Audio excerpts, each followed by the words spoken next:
Now it's very official, so we can start.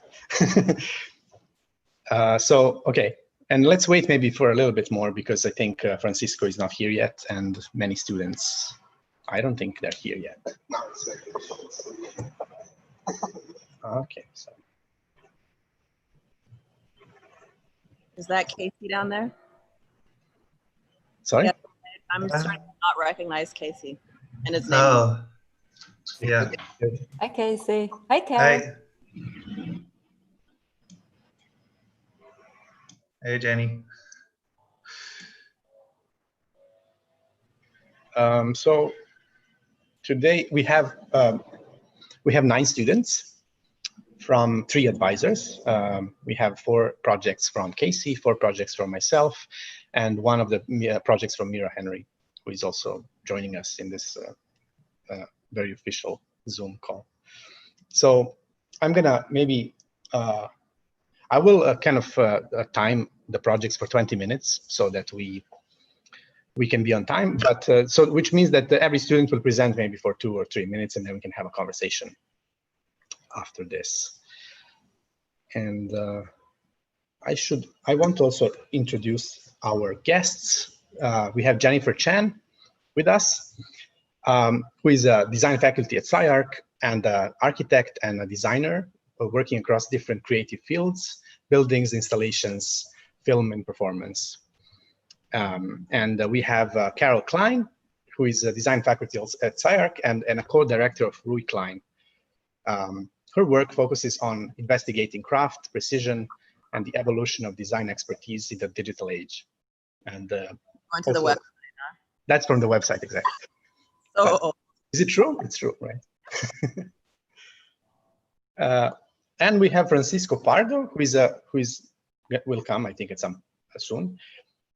And he's the professor at Iberoamericana University in Mexico. And he's also a faculty at SCI-Arc and the founder of the AT103 Architectural Office. So welcome, everyone. And we will have, first we will have Casey's 4 projects, starting from, I think,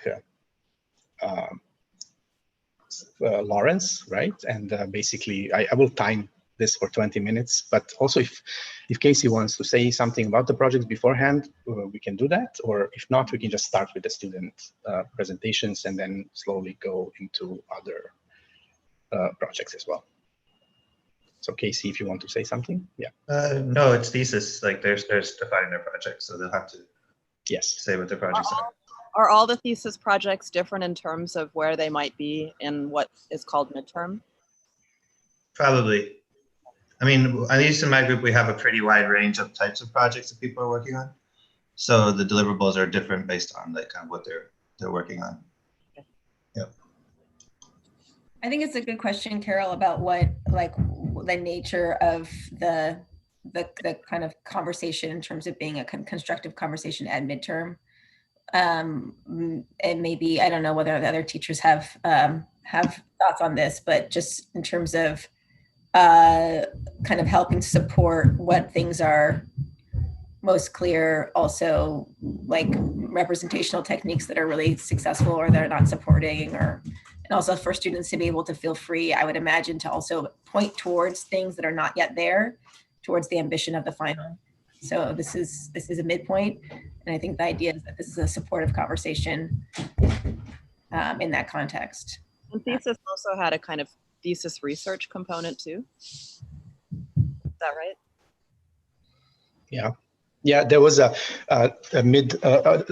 was a thesis prep semester that was before this one, and all of the students were doing that, but most of the students actually were with the same advisor, I think. But they can also talk about that. There was a whole semester of prep that kind of is. And that's about refining the kind of conceptual project. Prep is mostly about kind of collecting precedents and kind of figuring out the conceptual basis of the project, and even in some cases getting into initial technical kind of layout of what can happen and which techniques can be used and so forth. So it's safe to say that some of the projects were started in prep as projects, not only as research, I think.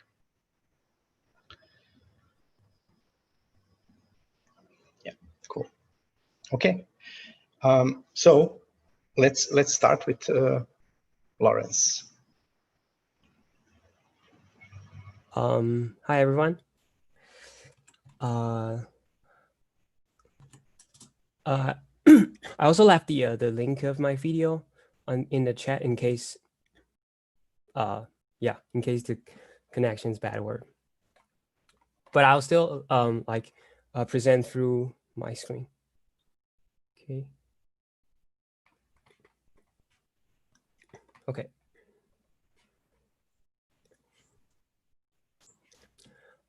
My thesis is called Alienation.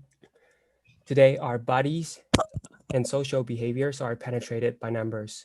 We are abstracted into data cluster on digital platforms to participate in social, economic, and political activities. When big data and cloud computing become the dominant rules, our control and knowledge over the digital environment are undermined. This digital alienation is the product of unequal power structures that intentionally deny users control. And this manipulation fits Marx's definition of alienation as an estranged power system working against individuals. So this thesis proposes an anti-alienation solution of developing a system that passes the value back to users. Through leveraging the data in the unknowably large digital space to respond against the objective conditions of non-control and non-ownership.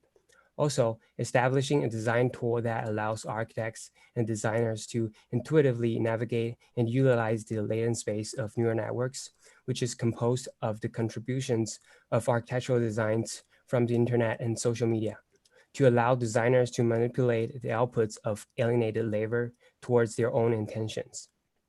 Users are able to use this platform to automatically generate 3D forms from the images they feed into and manipulate factors and parameters, resulting in different outcomes based on the AI system called a StyleGAN, which is composed of architectural images downloaded from Flickr.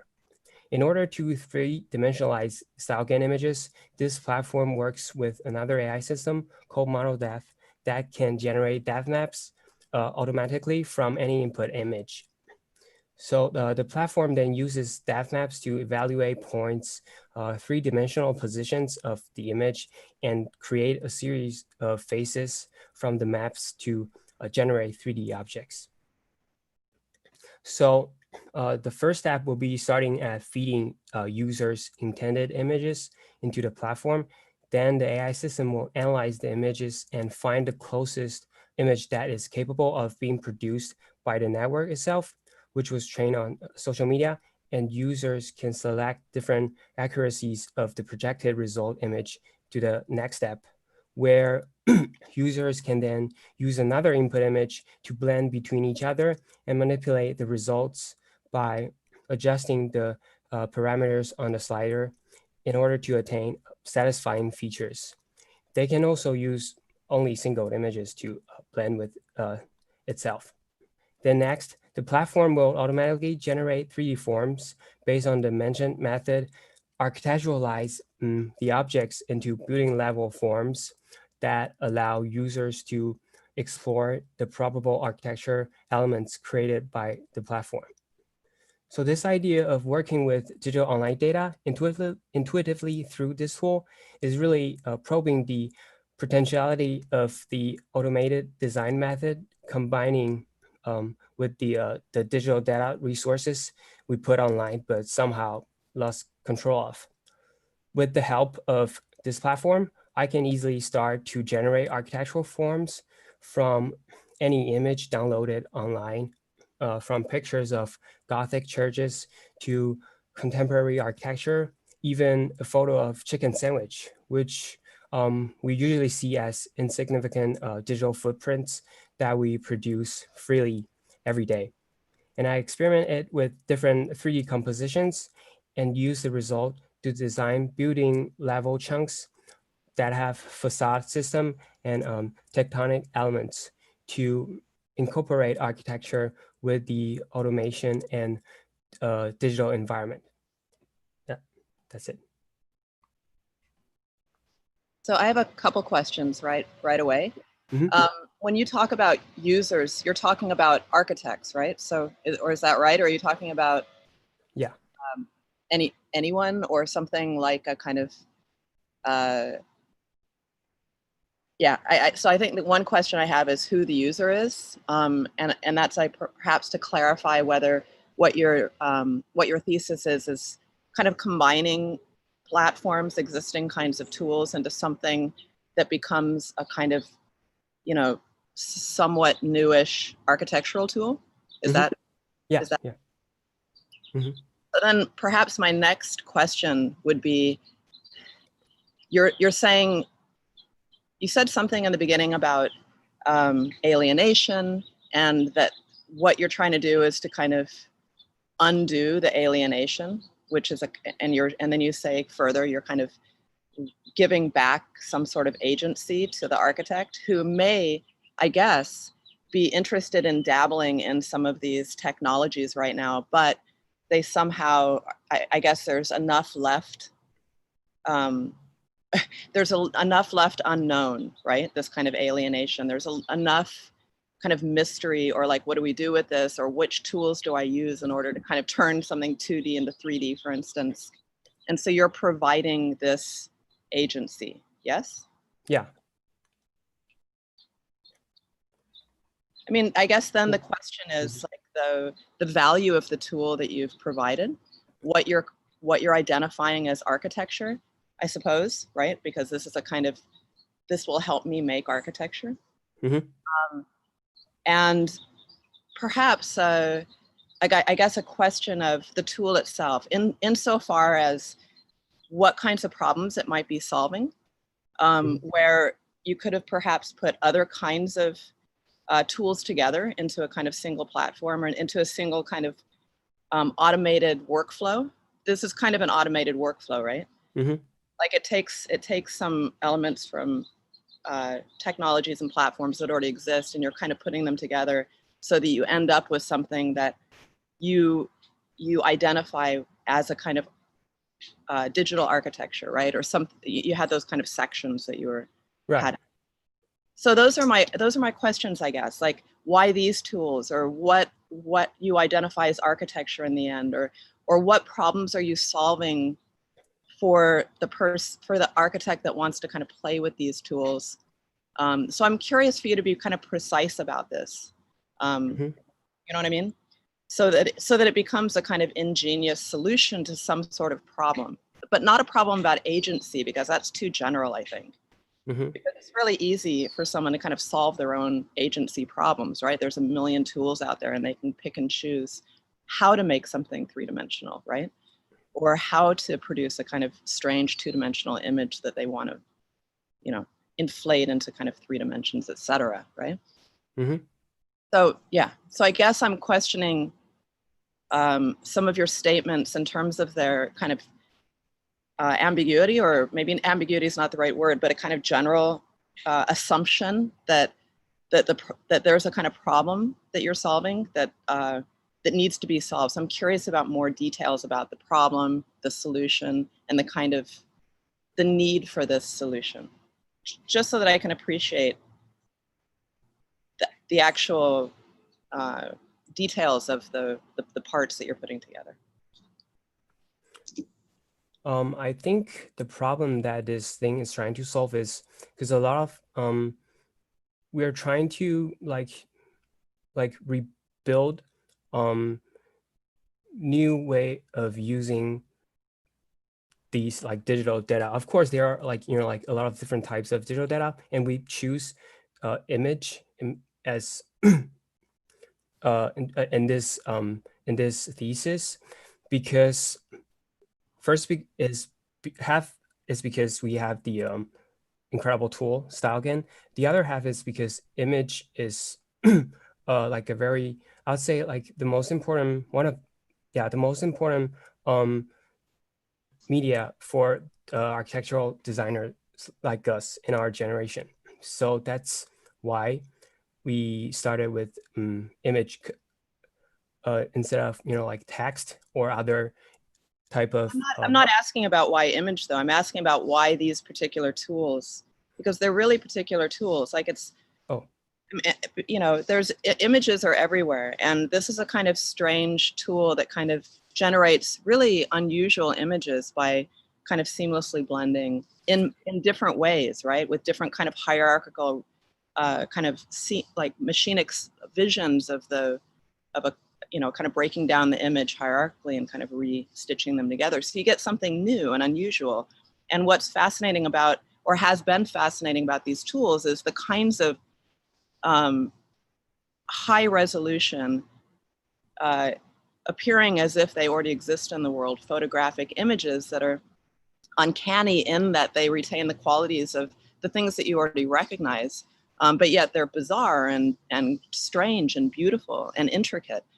So those things already exist. So you don't have to convince anyone about image in architecture. I think you have to be more particular about the tools that you're using and why that tool needs this tool with it, like what it's solving in particular, right? Like you're putting these two things together in order to kind of produce a three-dimensional model. And so I'm just curious for you to be really specific, not about like what's important about an architectural model, but what you're gaining from putting these things together. Like you need to be able to kind of identify the particulars of not image, but these tools and what these tools are doing that other tools aren't, and what they're doing together that other combinations couldn't do. Mm-hmm. I think another important reason of using SCI-Arc, it's because it's like trained on the collective collective ideas of architectural images, and then we want to kind of like use this as the environment to produce these like these new things. That's I think that's why we use this, like we use SCI-Arc. What I think what I would suggest is you not in a kind of unproductive, negative way, question the things that you're saying much more, right? Because when you talk about agency, and then when you talk about the collective, there seems to be a kind of conflict between those two ideas, which may be really interesting, but to not address the kind of strange desire for agency, but then this kind of understanding of some sort of collective, which is a kind of lack of agency, or kind of, there may be something really interesting in the pairing of those two ideas that you're not addressing at all. You're just kind of saying, this is interesting on this side, this is something I want on this side. But you're not being critical about what it means that you're saying those things in the same breath. I would just suggest that you be,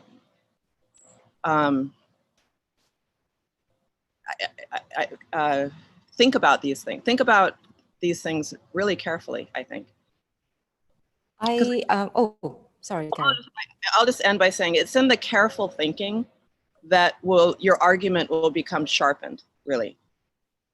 But if you're not kind of carefully thinking, there's like potential conflicts kind of scattered throughout, logic conflicts or kind of argument conflicts. That's all. I'll stop talking. I think you're onto something quite big here.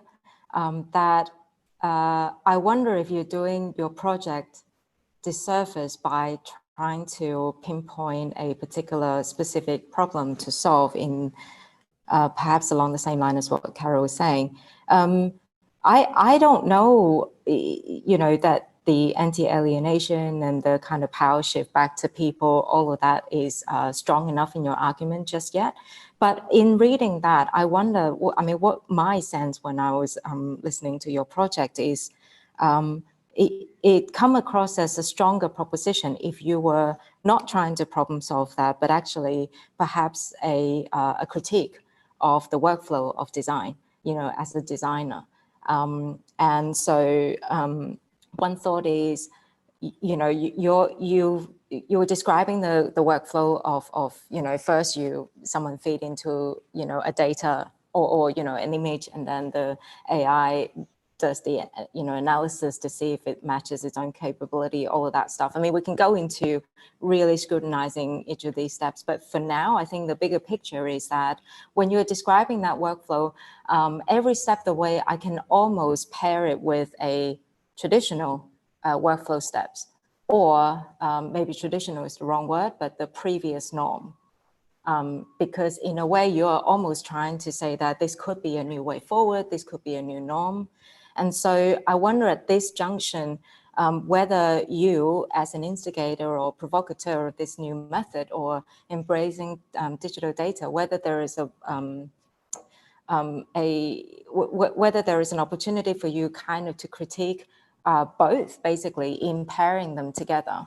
But both the previous norm and the new norm of the workflow, and some of the issues that might come across is the idea of references and referencing. We study references the way that the AI would study references, just in a much shorter time frame, but also with very specific understanding of features or reading imagery. So maybe there is these are all pairings that could be kind of fleshed out in your argument.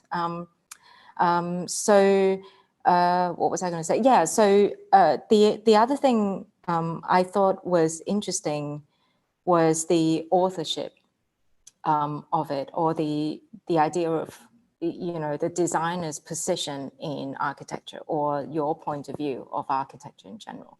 So when you're in the previous norm, where one might think that when you design, even just every step of the way, that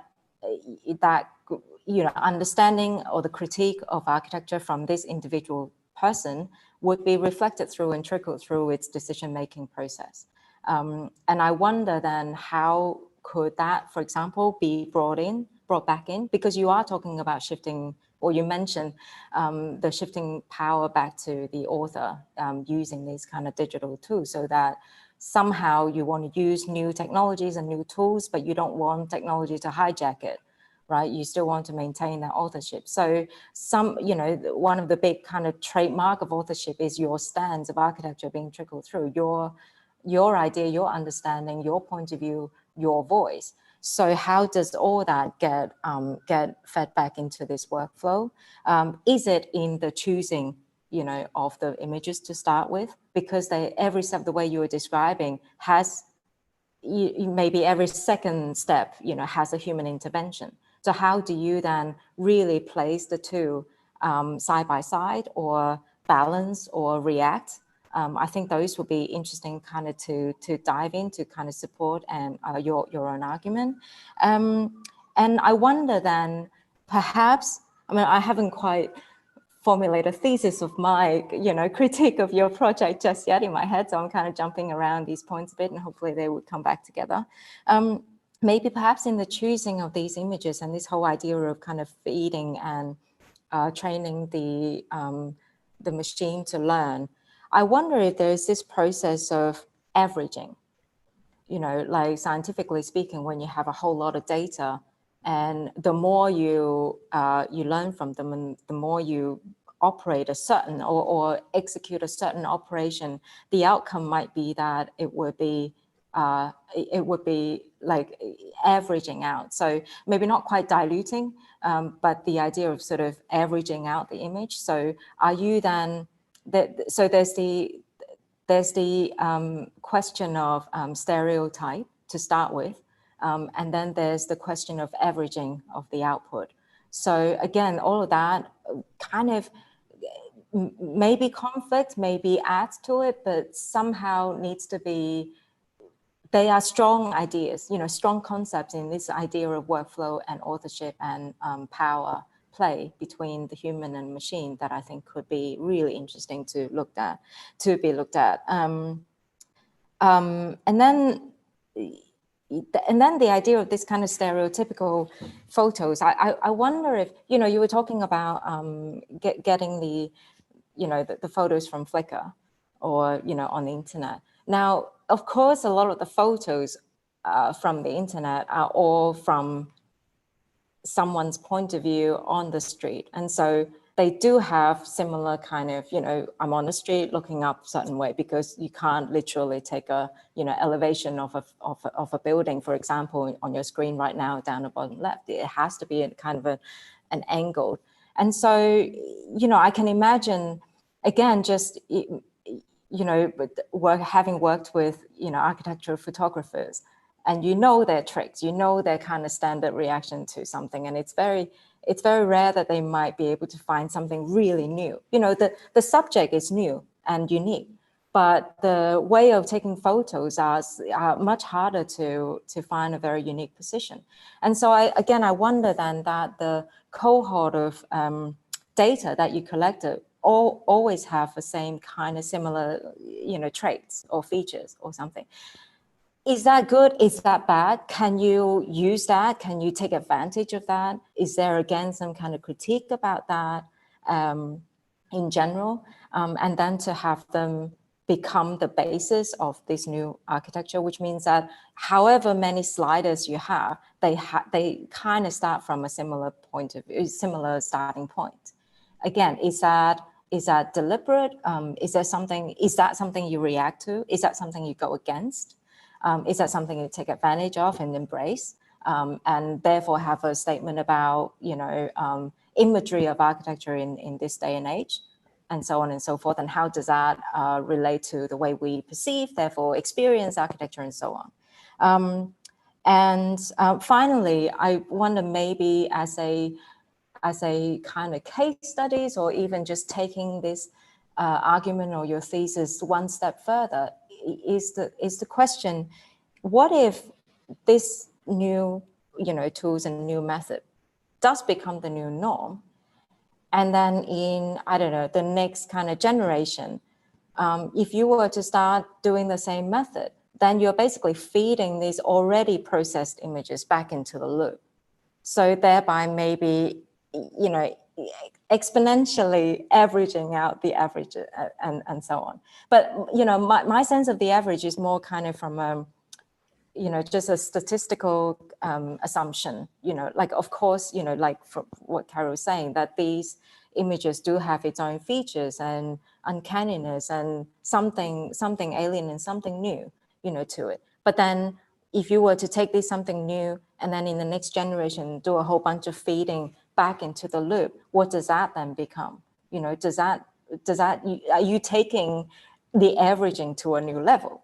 And how does that then work back into the whole authorship and power play and the history of technology and architecture, all of that stuff. So to summarize, I just wonder that whether you might have an easier job, or that you have a much sort of richer scope if you were to treat this thesis as not a proposition as such, but a proposition, or rather, but a critique by proposition, as an example.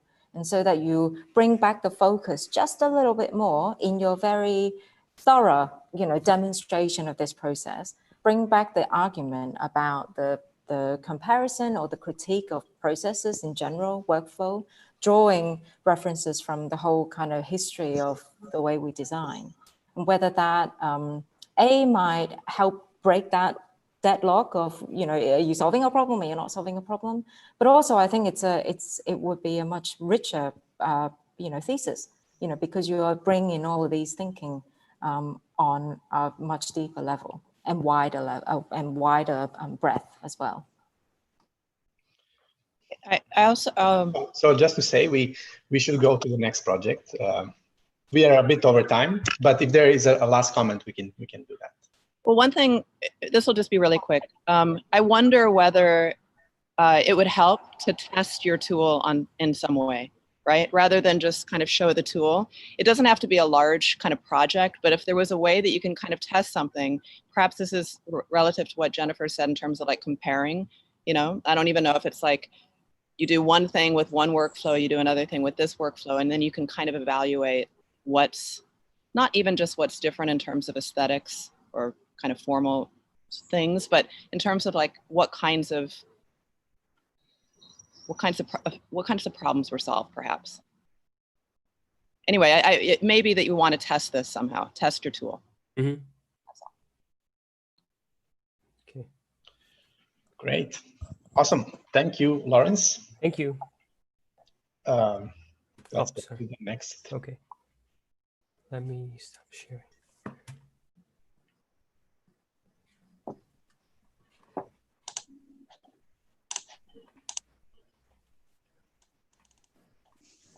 So hi everyone.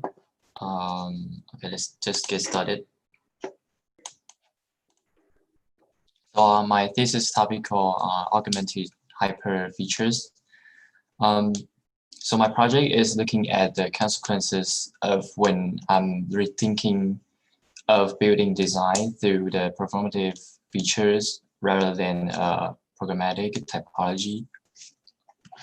So in my initial study, we utilized machine version and TSNE to reorganize the aesthetic features of envelope through the way neural work understands features. So it's not like a traditional architectural types or kinetical programmatic typology that we look at. And the result of the project is to push hypermix use like again and three-dimensionally models for hyper. It's kind of like a hyper integrated building. And I've developed a series of modular components in three-dimensional organizational models that defined by the performative features rather than specifically the way the housing typology might organize. And the way I'm thinking about organizing the interior is about looking at the adjacent features relationship between their performative elements. Well, so basically this agenda configure a hyper mixed use building that is relying on the performative features of the program elements, which is allows developing the possibility of activity in the interior. So I think it's kind of a different way to think about the organization of architecture. It's kind of like a from the outside thing. I'm thinking this project from kind of like from the outside.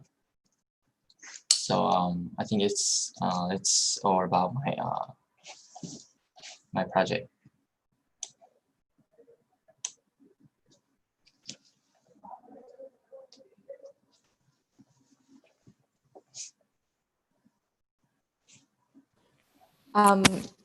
Maybe just to see if I could summarize it, whether I understood your project correctly. So you're using machine vision. Basically, you're trying to use machine vision to design a new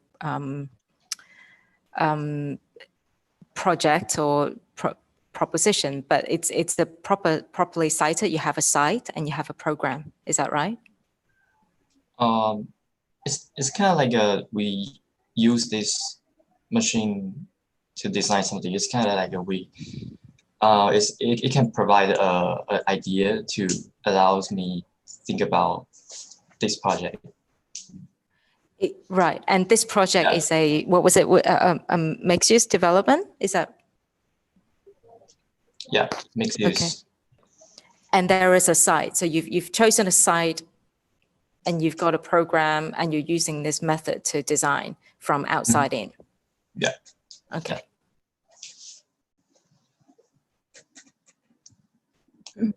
So I actually have a couple questions to clarify. The site is the building. You modeled or you designed some modular units. Does your kind of machine vision kind of tool, does it read the exterior information, you know, edges and mullions and other things in order to kind of does it do the kind of reconfiguring of your modules for you? I want to step in really quick. Like I don't like to do this at Thesis, but I think I don't know if Ken didn't sleep or what's up, but that was a little bit confusing. He's not using machine vision to actually design the final project. His initial prep was looking at how an image classifier understood like plan elements in canonical architecture of different typologies, and was kind of reorganizing them using like a TSNE, and understanding how the machine reads the geometry based on features. And then he used that as a way of rethinking the organization of the project by focusing on modules that had performative features rather than like programmatic typology, to try to create weird hybrids. I don't think that came across at all, but he's not using any kind of automated machine vision process for the actual development of 3D form. So he was looking at he was looking at plans initially? Yeah, plans and then facade. So like just trying to like understand the way like those kind of operations reveal like a different set of relationships than we would typically apply through like, you know, an Eisenman-esque like diagramming of formal relationships in programmer. And so he got outputs that were kind of blends of things that you normally see in plan and things that you normally see in elevation. That's why you see. No, so he's working with an image classifier. So like it's just tiling, it's just kind of reorganizing the way parts of plans fit together or sit together based on the similarity of their features. So they're not making new plans, they're just like showing like how the machine values the different parts of the plans. But this facade is actually the same algorithm. I guess what I'm asking is if the classifier is putting together the plans and the elevations simultaneously? No. So it's basically he was just like trying to like understand the way like the classifier understood the architecture versus the way we do, and compared them in his prep. But maybe we could show some of those diagrams in his future presentations. So like this facade, he's like reordering the facade with the image classifier. I mean, this part is done with that that network. So like the way it thinks that the facade should be ordered based on features, but then he's extrapolating that as a kind of logic for himself to model out this three-dimensional object. So there's no kind of machine vision process on the interior of this, or on the actual three-dimensional object. So he chose a bunch of different things like window types, door type, other kinds of what you're calling features in this case, in plan and elevation. And programmatic features too. So like there's like things that can cook, but it's not necessarily, there's like surfaces for cooking in some of these modules, but you don't know if they're for like a restaurant or a residential. There's like things that have beds in them, but they're not like full apartments or studios.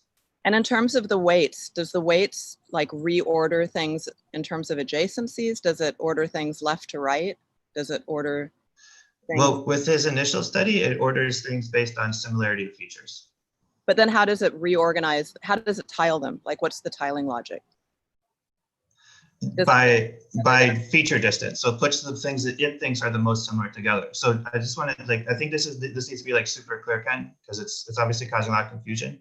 You're not using the neural networks to draw new plans. That wasn't what you were doing. You were using neural networks to produce an alternative analysis of existing plans. And the same thing with the facade. And then he designs new plans and new elevations based on a similar logic. Yeah.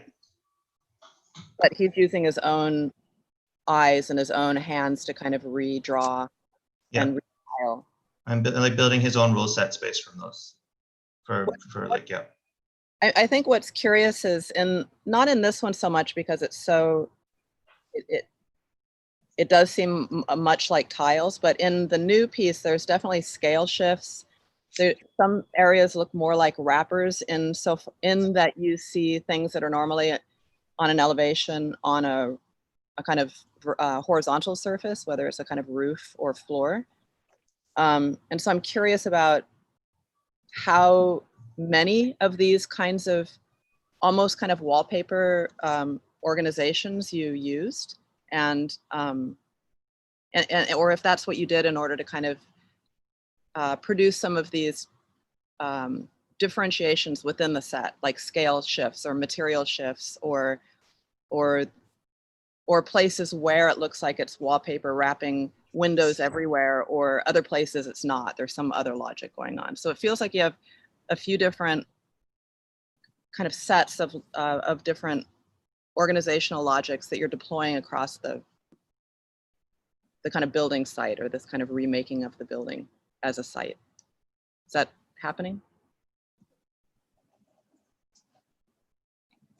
Well, I would say when I get these images, we can see sorry, some of the images is looking like this, and then I developed my components. If we took this one, for example, and you can, this is actually developed from the images of this facade. So it's kind of like a it's kind of a way that I'm designing this project from the images to 3D-dimensional way. It might be interesting, or might just help fill in some of the gaps at your final to actually show us the performative features that you were talking about and the logic of the, you know, the pairing or the organization. Like, you know, rather than assuming that, let us assume that it's all there, it's all done, there is a logic, it conformed to it. That actually show us what those performative features are. I think that might be interesting. I wonder that, you know, so this way of designing is that you're, whatever the logic is to the outside, and it speaks very much to a particular type of building, right? So, you know, a block, for example, that takes up a whole city block, you know, because it's, you know, you're talking about going from the outside in.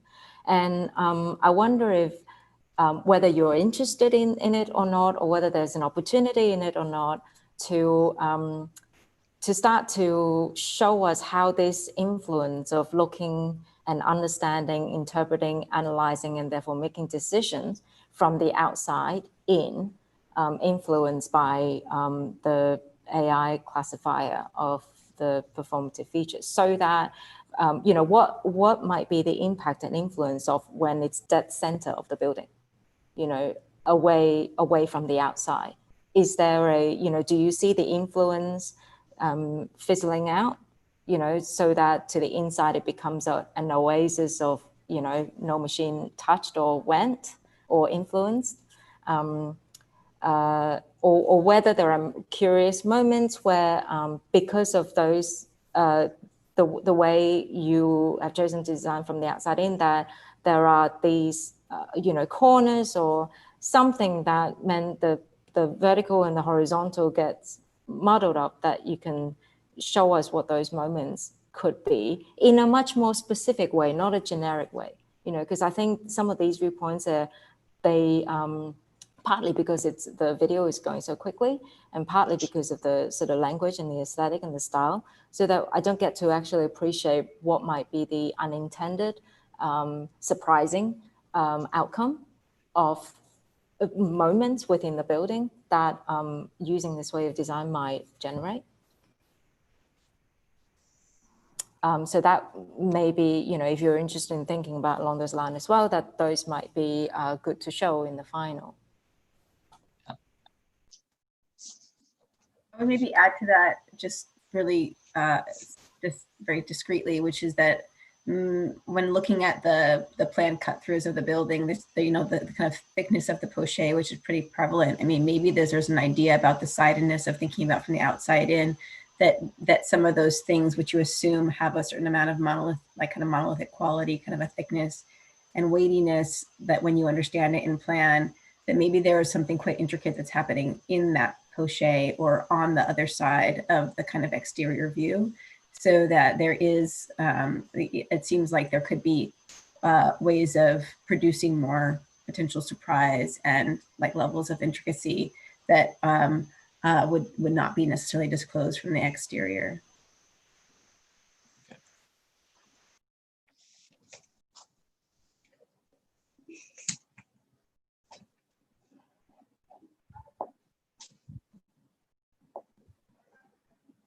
Can I ask where the Gothic information came from? Oh, you mean? I mean, this image. I mean, it's in all of the images, so right. You, you have chunks of. I mean, this interior rendering. Well, like I said, you can see it in all. You can see it in the elevation. You can see it in the interior. Just curious where it came from in terms of this this image classification logic. Just curious, really. I'm sorry, I quite don't know. I don't understand your question. I'm sorry. I think we're just curious why Gothic. You know, it's very specific. Like, are you trying to incorporate, you know, the milestones of architectural history, you know, the most iconic features into this classifying exercise, or that's just something that you particularly like, or, you know, is there something about the window sizes that is similar to the contemporary ones? Why these Gothic features that are very, very you said you were designing modules earlier, and you have a few different types. And I think I was assuming the few different types came from the different image classifying kind of moments, or, you know, like you ran through one building or one elevation or one plan set or something, and you got this information, and then you made modules, and then you did another one and you made new modules, and then you kind of figure out, I think, how to tile them together. I'm just curious about the differences, and it's easy to point to the Gothic. It's the one that has the different scale and proportion and material and even kind of legibility or recognizability qualities. Oh, it actually is from my thesis prep. The idea from thesis prep that those Gothic and a sort of like a library type or housing type. And in the thesis prep, I would like to talk about the typology, the different features of buildings, and if we put it together, and then what would be like at the end. So my thesis is kind of like kind of connect back to my thesis prep to talk about the sort of type or something. So this is why this one we're gonna show in here. Is that? I feel like some of this stuff should be part of the presentation, because for me, it makes me want to understand more. Okay, so it sounds like your thesis prep was about typology, and then you're using these image classifiers to kind of think about the organization of features that you that are associated with different typologies. But I don't necessarily, and then you're looking for kind of, I think Casey might have said a hybrid. So I guess there's moments of wanting to discover something that new that comes out of either uncommon adjacencies or even maybe kind of overlaps or something. And I'm curious whether that happens on the facade, if it happens in a plan, if it's a programmatic hybridization.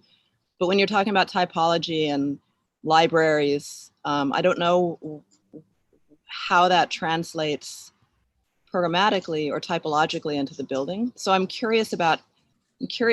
very curious about some of these moments of either decision making or the kinds of results that have happened through the kind of unusual techniques that you're using, like image classifiers and so forth.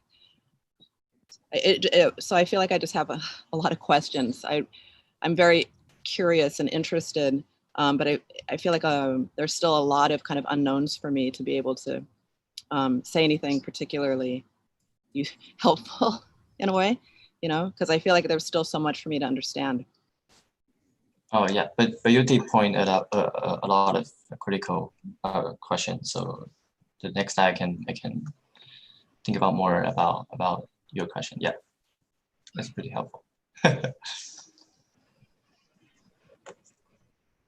Okay. Any last comment before we go to the next project?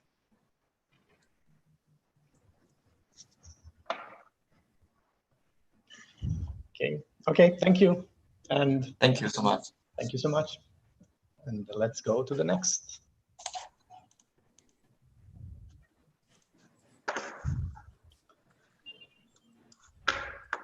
So, Okay. Yifan.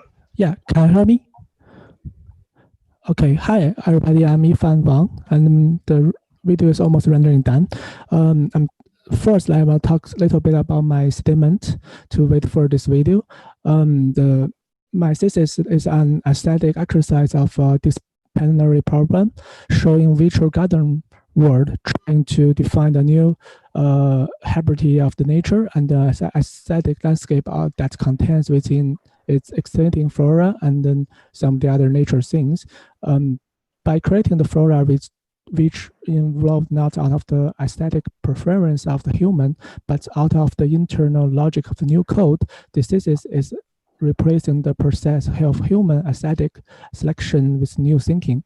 By scanning and modeling of things such as some kind of organism or creatures and other elements of the nature, I'm using a variety of programming languages to create a series of special structures, geometrical languages, mechanism principles, process pathways after that, and then I can build a kind of a tool library to compose the design.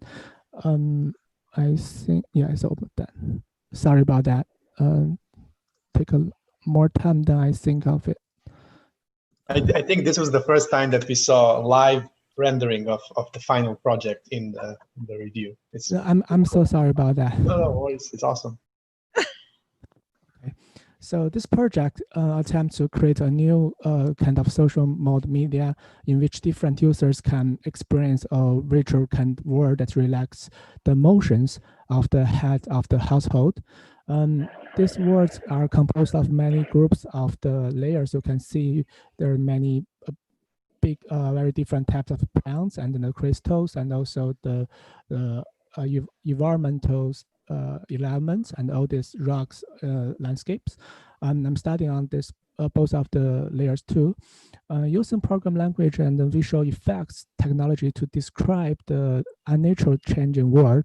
And then through this study of the theory of emotion classification, several immersive experience in the world are different users can share with each other. And then I think through that this kind of the project, I want the users in this kind of very new social media can have a very fantastic experience about how they can explore their friends' emotion, and such as when they are doing the chatting like us now, and then this kind of the social new media is that you can get a link to the other players or your friends' emotion garden world. And then in this world, when the householder's emotion change, for example, in this, for example, now I'm thinking the story is your friend is watching a very horrible movie like the Alien, and then this world I begin to change, and you can see very creepy and very horrible things, like the kind of the very monster design or something to make you uncomfortable, and then to consider and then to realize what's your friend thinking about. And then this kind of simulate like the emotion to this new technology garden world.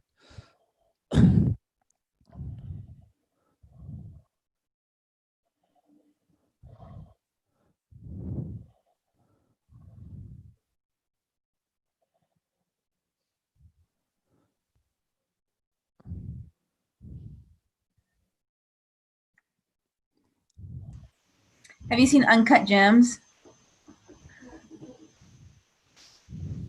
Have you seen that movie? It's called Uncut Gems.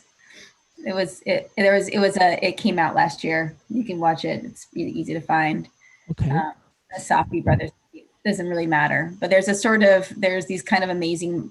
It starts where you're actually in the orifice inside somebody's colon, inside somebody's like disgusting matter, and then they come out, and then you kind of go into a crystal, and you kind of there's this kind of cycle of moving kind of inwards into places of mystery, magic, beauty, the grotesque, deeply internal, super conflicted, and then very present in the world. And I think that one of the things I think is cool about how your project has evolved since miniature is that, I mean, I think that these moments in where you're not just revolving around a space, but you can actually interpenetrate into some places, and that actually becomes a portal into another space from a spatial standpoint, and also a psychological one. It feels like it could be used and worked even more. Like if you're near the surface of the water, but then you plunge under the surface of the water, or like where you had the cave and you go into the cave. I think that there are maybe ways, like tactics for how to set up kind of these kind of portals into kind of ever unfolding like psychological interiors, and what some of those architectural kind of like strategies could be. This is just maybe like almost like more filmic, almost a filmic kind of techniques for how you would produce that sort of the kind of psychological interior that you're describing. That's just a sort of that's just maybe a productive comment, really. Yeah, thank you. I will think more about that after the midterm. So this is sorry to kind of reduce in a way. It's just so that I can think about it and think about what's kind of interesting to me about it. But this is a kind of tool that allows a kind of community to respond to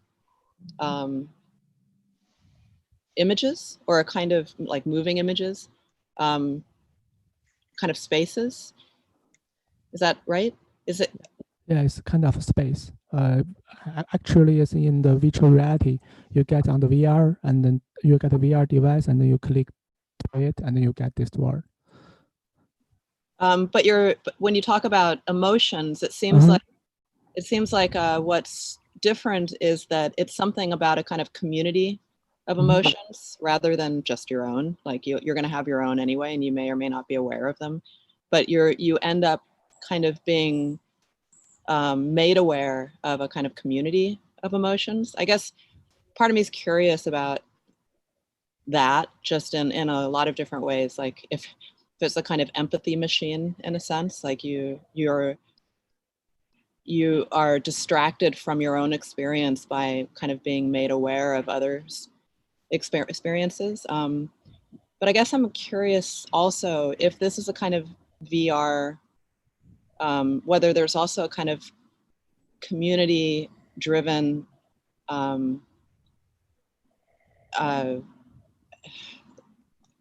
like how it is that you move through it, meaning that whether you, it's a kind of, you're on like a journey through some kind of spatial, some sort of place, right? I guess I'm curious like how you navigate the space, or whether that's also a kind of community-driven activity. I don't know whether there's someone driving and other people are just responding to the driving, similar to a kind of, I guess, director of a movie, or whether multiple people are kind of driving, whether you're responding to someone else's choices and you input your emotions, or whether you're the kind of collector of others' emotions based on your kind of VR decisions. Yeah, these are kind of just questions, trying to understand the relationship of you to the kind of community, specifically in terms of how they're responding kind of emotionally, I guess, to something, and what something is you, like your kind of choices, or whether it's a kind of larger, someone else is in control of the kind of content and you're just part of a community of response to that content.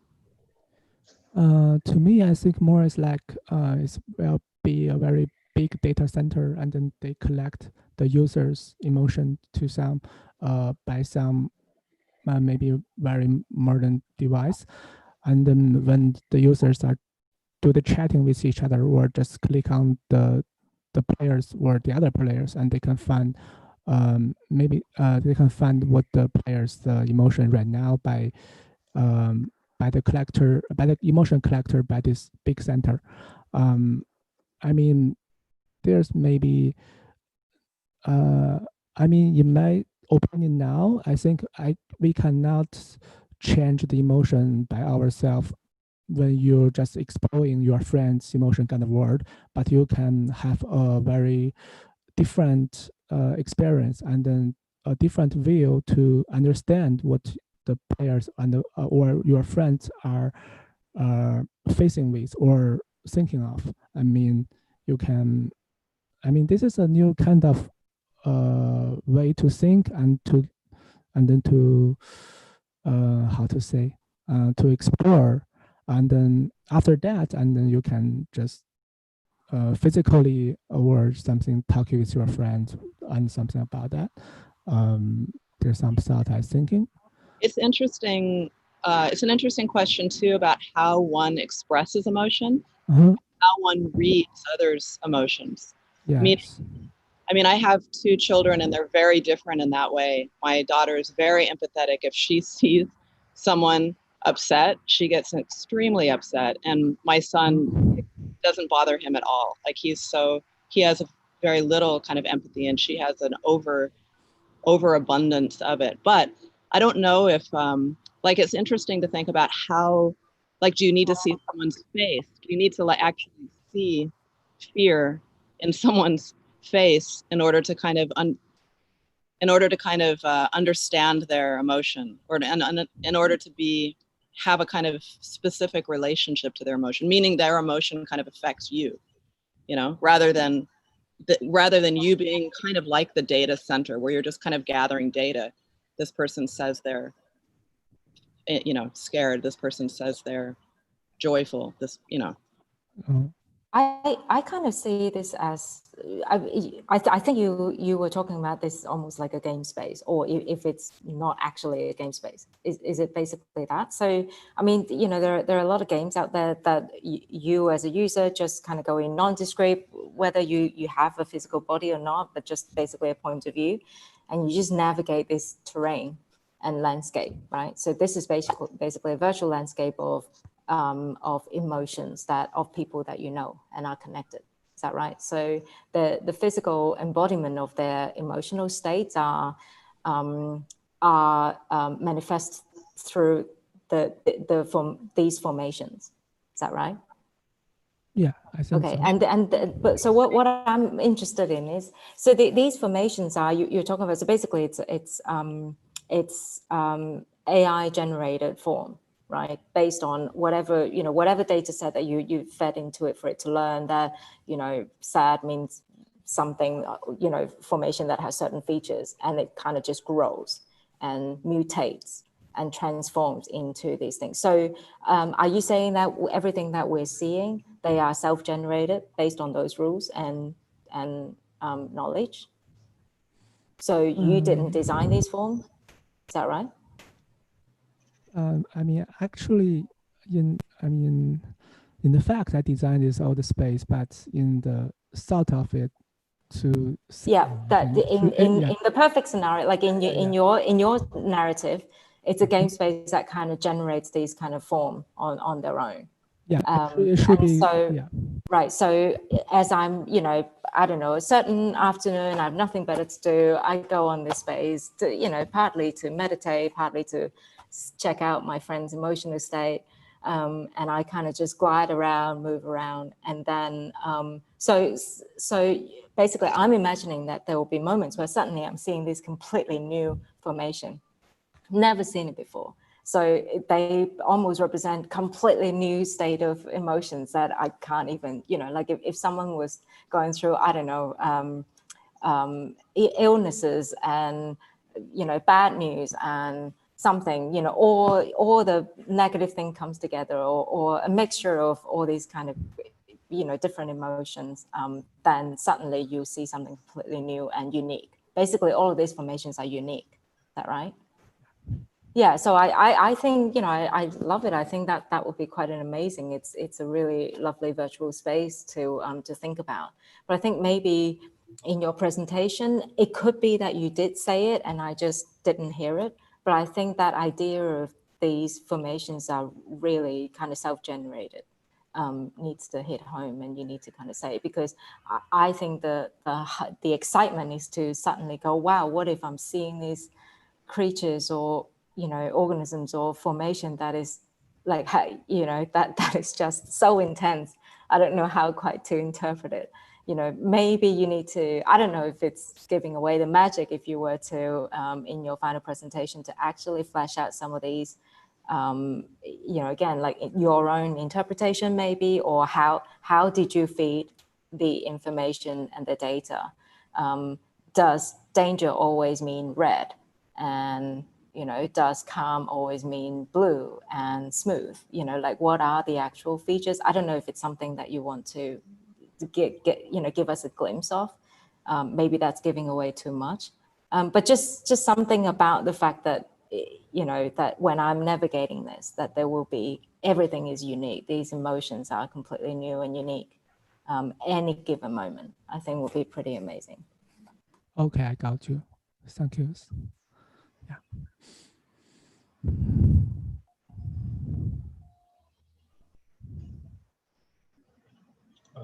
Yeah. So we have Francisco Pardo joining us. Hi, Francisco. Great. How are you guys? Great. Thank you. Sorry for the delay. I was I clicked the wrong link and I was in another review. Oh, okay. Anna Sorry. To this group, Damjan. Sorry for that. Cool. So we have seen, this is the third project we are looking at right now from Casey's group. And yeah. Hello, Casey. Hey, Francisco. How you doing? Okay. Good to see you. So if we have more comments on this project, or we can go to the next one. Yeah. Okay. Great. Thank you, Yifan, and thanks, everyone. Let's go now to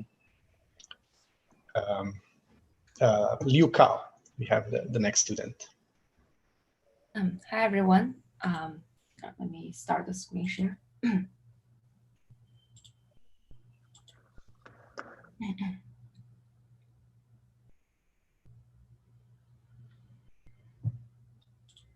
Hi, everyone. My name is Leo. My topic is the pop futurism. So working with the neural network, I want to extract a series of aesthetic value by letting the AI to generate the images of futuristic city from a collective valued position on the social media. Well, when we start to talking about futurism in the modern days, there is a common aesthetic taste keep repeating and reoccurring, whether in the cinematography or on Instagram. When we are trying to continue the excitement, it makes the creativity become repetitive. So in this neural network, what it's trying to do is to looking for those features that seems to be generated by the most popular idea about the futuristic cities on the social media. So these images you are looking at right now are the results generated by AI, which you can tell some familiarity among them. When I want to extract the results systematically and categorize them to produce a master plan of the city, the feature I'm mainly looking at is a relationship between the transportation system vs the building aspect, which is the fundamental formation of the city. There are 8 catalogs. I summed them up for the result. The purple represents the architecture feature, and the green represents the transportation features. You can see over here will be the building relationship with the transportation, and over here will be the city blocks relationship vs the transportation. So by going through this process, that extracting the 3D geometry from a 2D images, the geometry logic is being re-understood and reformed with this process. Then I start to reorganize these elements. By doing this, the city exposing those features and use them to reconstruct the ideal futuristic city. I identify the transportation system into 4 kinds and design them through the section. The first one is a real public train system. The second one is a road for vehicles. The third one is walkway for pedestrians. And the fourth one is for the drone. The system adds a complexity and logical understanding when the cities start to form and stacking on the top of each other. So this kind of formation will of course have architecture consequences that is different from our own city experience. The project led to approaching to a realistic urban design based on pure aesthetic and organizational. So imagine the real moment of living in the city. This constructing the city from analyzing a series of infrastructure consequences from the featured model like this over here, the two roads meeting different levels and having a car elevators in the middle. Yeah, that is it. Thank you.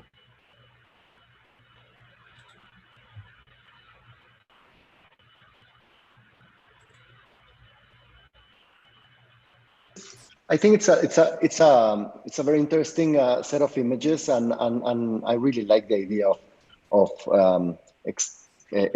exporting or taking out or having these two relationships between the infrastructure and the let's say the usable building, the pink that you mentioned as the livable areas versus the infrastructure or the transportation, and it's more an infrastructural kind of layer, right? That you're doing a very interesting thing that is taking out from the ground level, and it's becoming this more complex system that will emerge into a new kind of spatial condition.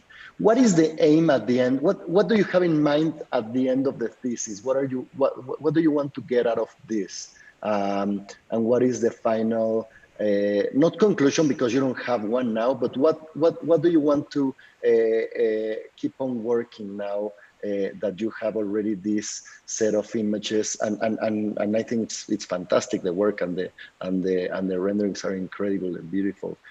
What is the next step for you? So by looking at the AI images, we're always wondering what is the outcomes of AI, why we are using it. It's more like a tool for me to actually organizing those features, and then by reusing them as aesthetic value. So in the end, the city was constructed based on these images, and I want to keep further detail down or having solving the problem so the city is built based on aesthetic, but we are not living with aesthetic. We are living with the reality of the architecture consequences. So I think the future of this project will be solving more moments like this. You can see over here, like how we actually living in the city, like when we're having an idea, how to approaching it, how to finalizing, how to construct it, and how to reasonable and logically solving this problem. Yeah, but sometimes what I'm meaning about the new infrastructure is that sometimes the technology comes and it doesn't have an infrastructure to run on it, and then you build the infrastructure for that technology. See, kind of like when the invention of the cars had to drive on top of horse roads, right? So it was hard to have a car in those times, and then you had to build the infrastructure of the car to be able to have cars ride on real good infrastructure. So I see that you place some cars in there, and so you're using the old technology in a new infrastructure instead of understanding what is the new technology to imagine a new infrastructure. See what I'm saying? Yeah. I think when I start to talking about, like, when I study the futurism as a term, like futurism, it always not really distant from our own life right now. It's not like it's different from sci-fi. Like imagine like very advanced technology. That's one aspect. But for futurism, it's more critically looking at what we are living right now and aiming for just a recent, a better future, or like in the future. It's not about having like fancy technology, but it's more like critically looking at what we have right now and what it can be in a not like 100 years or like 1,000 years, but in a like 20 or 30, like more closed not a very big leap of the technology, that aspect. It is more closing to our life. It's different. Yeah, you're using the technology we have right now and you're changing the infrastructure. That's. Yeah, I think that's one of the common feature when we're looking at the images on online. It can relate to us. It can recall our some own experience, but it's also different. I think that's why people like into creating them, but it's not too alienated, but familiarity, but still different. I think what's interesting about what you're doing is when architects or designers are using these kinds of new images, they're trying to figure out how to decode them. They're trying to figure out what to kind of take from them. Often they're very realistic looking. And so what's compelling is that they're so convincing in their strangeness because they're so photographic already. I'm curious, you're looking at, it sounds like you didn't produce these images, but whether you produced them or gathered them, it doesn't matter. They have a similar kind of aesthetic quality. They have a similar scale. So you're talking about kind of urban conditions and you're looking at kind of urban scale images. They're less photorealistic. They're a little bit more painterly, and perhaps they're a little bit more open to interpretation too, in terms of how you might recognize what you're calling infrastructure as opposed to architecture in some cases. It might be clear in other cases, but so I think it would be interesting because you're basing these new kind of city fragment models on these images, for you to kind of figure out like which images fall into this kind of category of being useful and what their qualities are. Like there's qualities of scale and there's qualities of ambiguity in this case, rather than kind of precision and kind of photographic realism. There's qualities of kind of painterliness. There may be qualities of futurism and there may be qualities of kind of sci-fi-ism too. But I guess because you're relying on these images, I'd be very curious for you to think about like what it is about these particular kind of the ones that you're choosing from this much larger category of images, why you're choosing those and why those are useful to you, and then how they're useful to you. But I think what you're doing is pretty interesting, but I'd love for you to kind of fine tune the relationship of the parts, I guess, so that you know something more carefully again about this technology, but the kind of slice of this technology or the slice of these images that you're being opportunistic with in this very particular way. But I like the kind of premise and I like the kind of outputs. I think it's just, especially for thesis, for you to be really careful about kind of how you classify or kind of define the parts and the steps. You know what I mean? Yeah, totally. Yeah. Perhaps along similar line of thinking, for me, the most kind of interesting and the most specific to this way of design and from kind of interpreting the images to start with were the initial set of like the smaller scale moments of the purple and green, where I am truly seeing really kind of surprising, weird moments where infrastructure and building kind of interfaces and come together.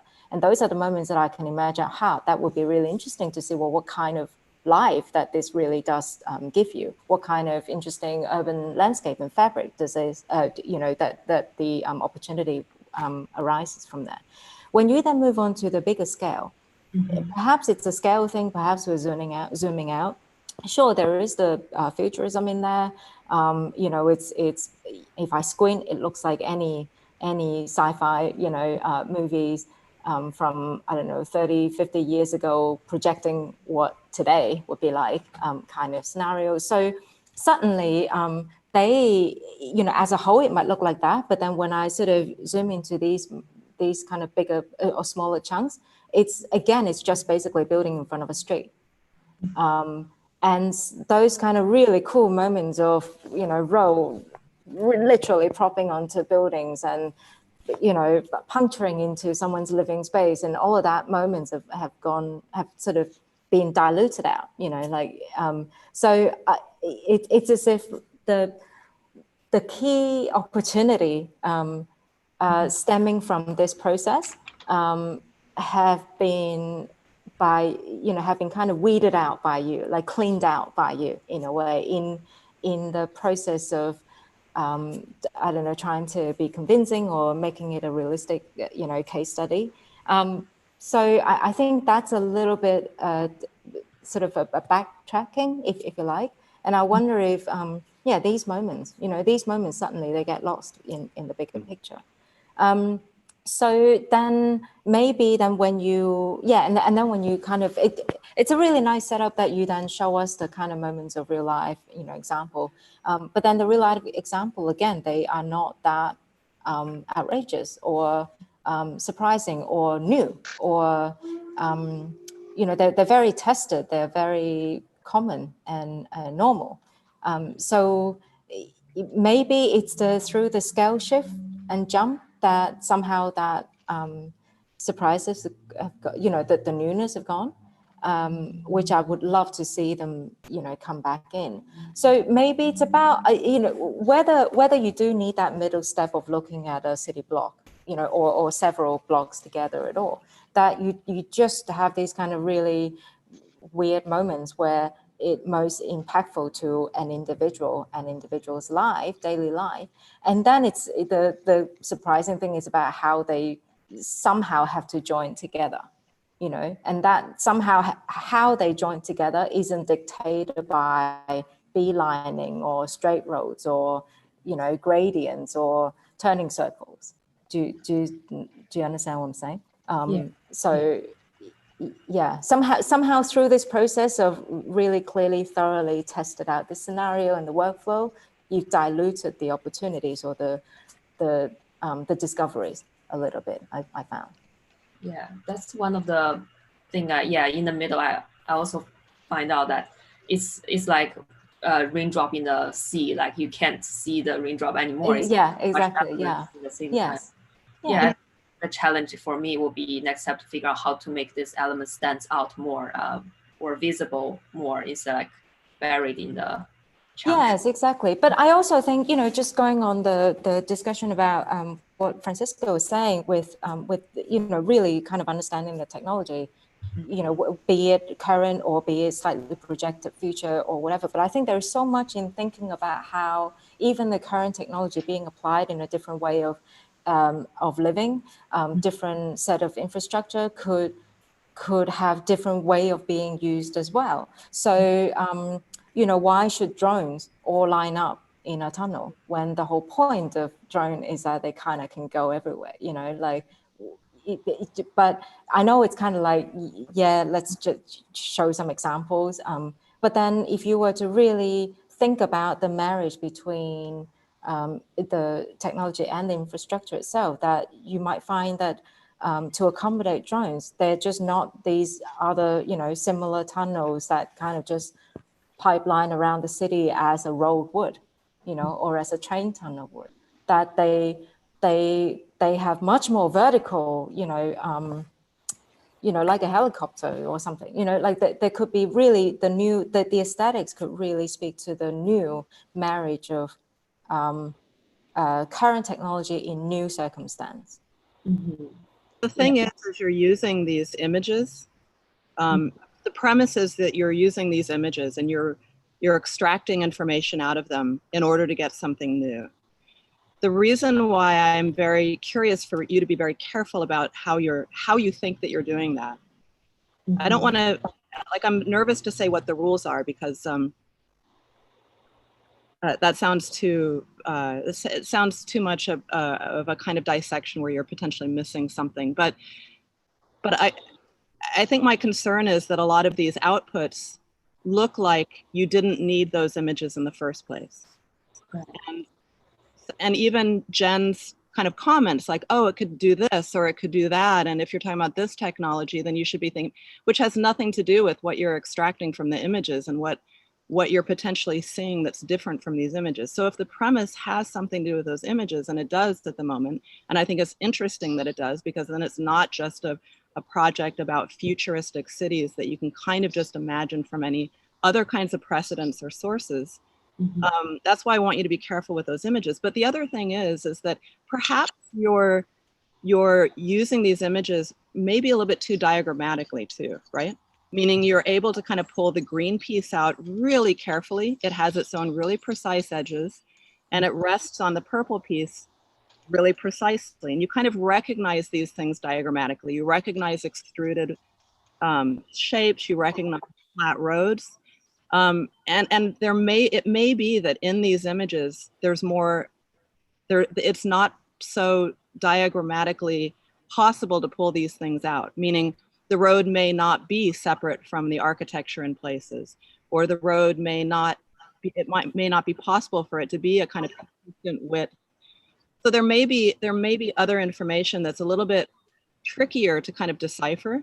And it may be that you just have to kind of hold on to it. It's unusual. You can't define it. You don't know what it is. It may be in some cases formal kind of characteristics, but it may just be that you can't kind of cut that piece out of the body so carefully and say, this is the road and this is not the road, this is the building.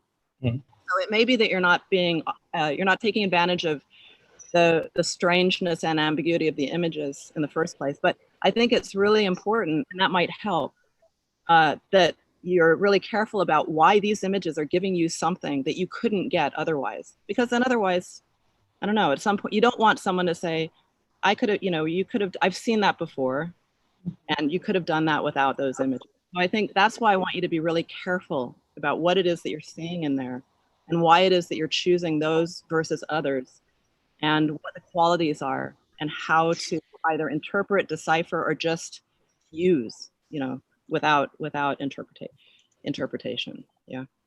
Okay, so great. We are a bit over time, so we have to move on. Thanks everyone.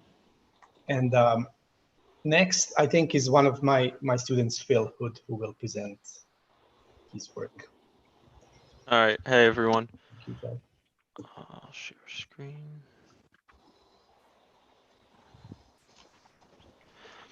Okay. So my name is Philip Hood, and my pursuit is to combine the designs of great architects with the exploratory creation methods like Minecraft and Fortnite. Can we create a platform that will output a new design language by taking established architecture and viewing it from a new perspective? Today, I present to you the Frontier, a wide variety of worlds where you can explore, collect architectural objects, and use them to create new forms. Most of the modeling and drawings architects focus on are based around standardized units, feet or meters, numbers representing the size, shape, and orientation. These designs are viewed indirectly, being translated from our scale through units into virtual space. Designing in the Frontier takes another approach. You skip the middleman, the translator, and view objects or designs where the human scale, our scale, is inherent. On the Frontier, you act entirely as a character. This character becomes the tool we use to craft our space and the units we base size and distance. Very much like the Cartesian plane used in most modeling softwares. Now, in a way, this is another form of drawing, the act of representation, but instead of through the pen or the spline, it's through the character and through the objects. From a gameplay perspective, the Frontier begins with the player being dropped into a serene natural environment, starting with a clean slate and no tools. As you wander around this environment, the player will find different architectural objects they can add to their collection. As the player explores more throughout the world, they'll find more different architectural objects and expand their library of possibilities. Many of these architectural objects they'll find are either inspired by or created from unique styles of famous architects. Often these elements were originally viewed in urban or crowded environments, so not only are these objects viewed in new combinations, but new environments, allowing for details like Mises' steel beams or Corbusier's light cannons to be viewed and admired on a fresh canvas. So as I'm continuing this project, there are a few technical aspects I'm currently working on. I'm currently working on overlay and menu aesthetics, as well as a sort of preview ability to know the location and orientation of an object or these different components before it is placed. And then I'm also adding additional architects libraries. Thank you.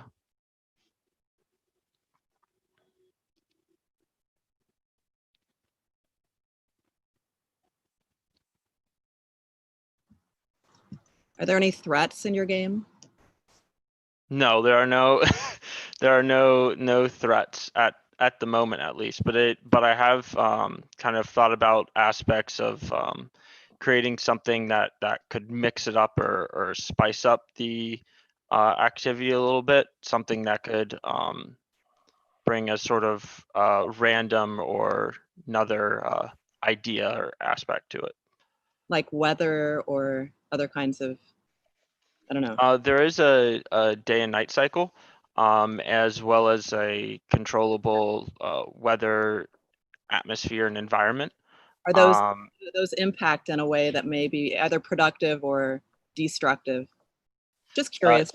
No, not totally, not at the moment. But that's definitely an idea. I was a few months ago, I was thinking of implementing a sort of like ask the professor button, to where you click a button and it would just take a random selection of objects and just like flip them upside down, or just change certain objects.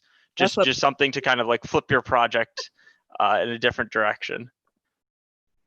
I had in my first year of graduate school, I had a professor that did take my model, did turn it upside down and said, "Why do I like this better?" that hits home. Yeah.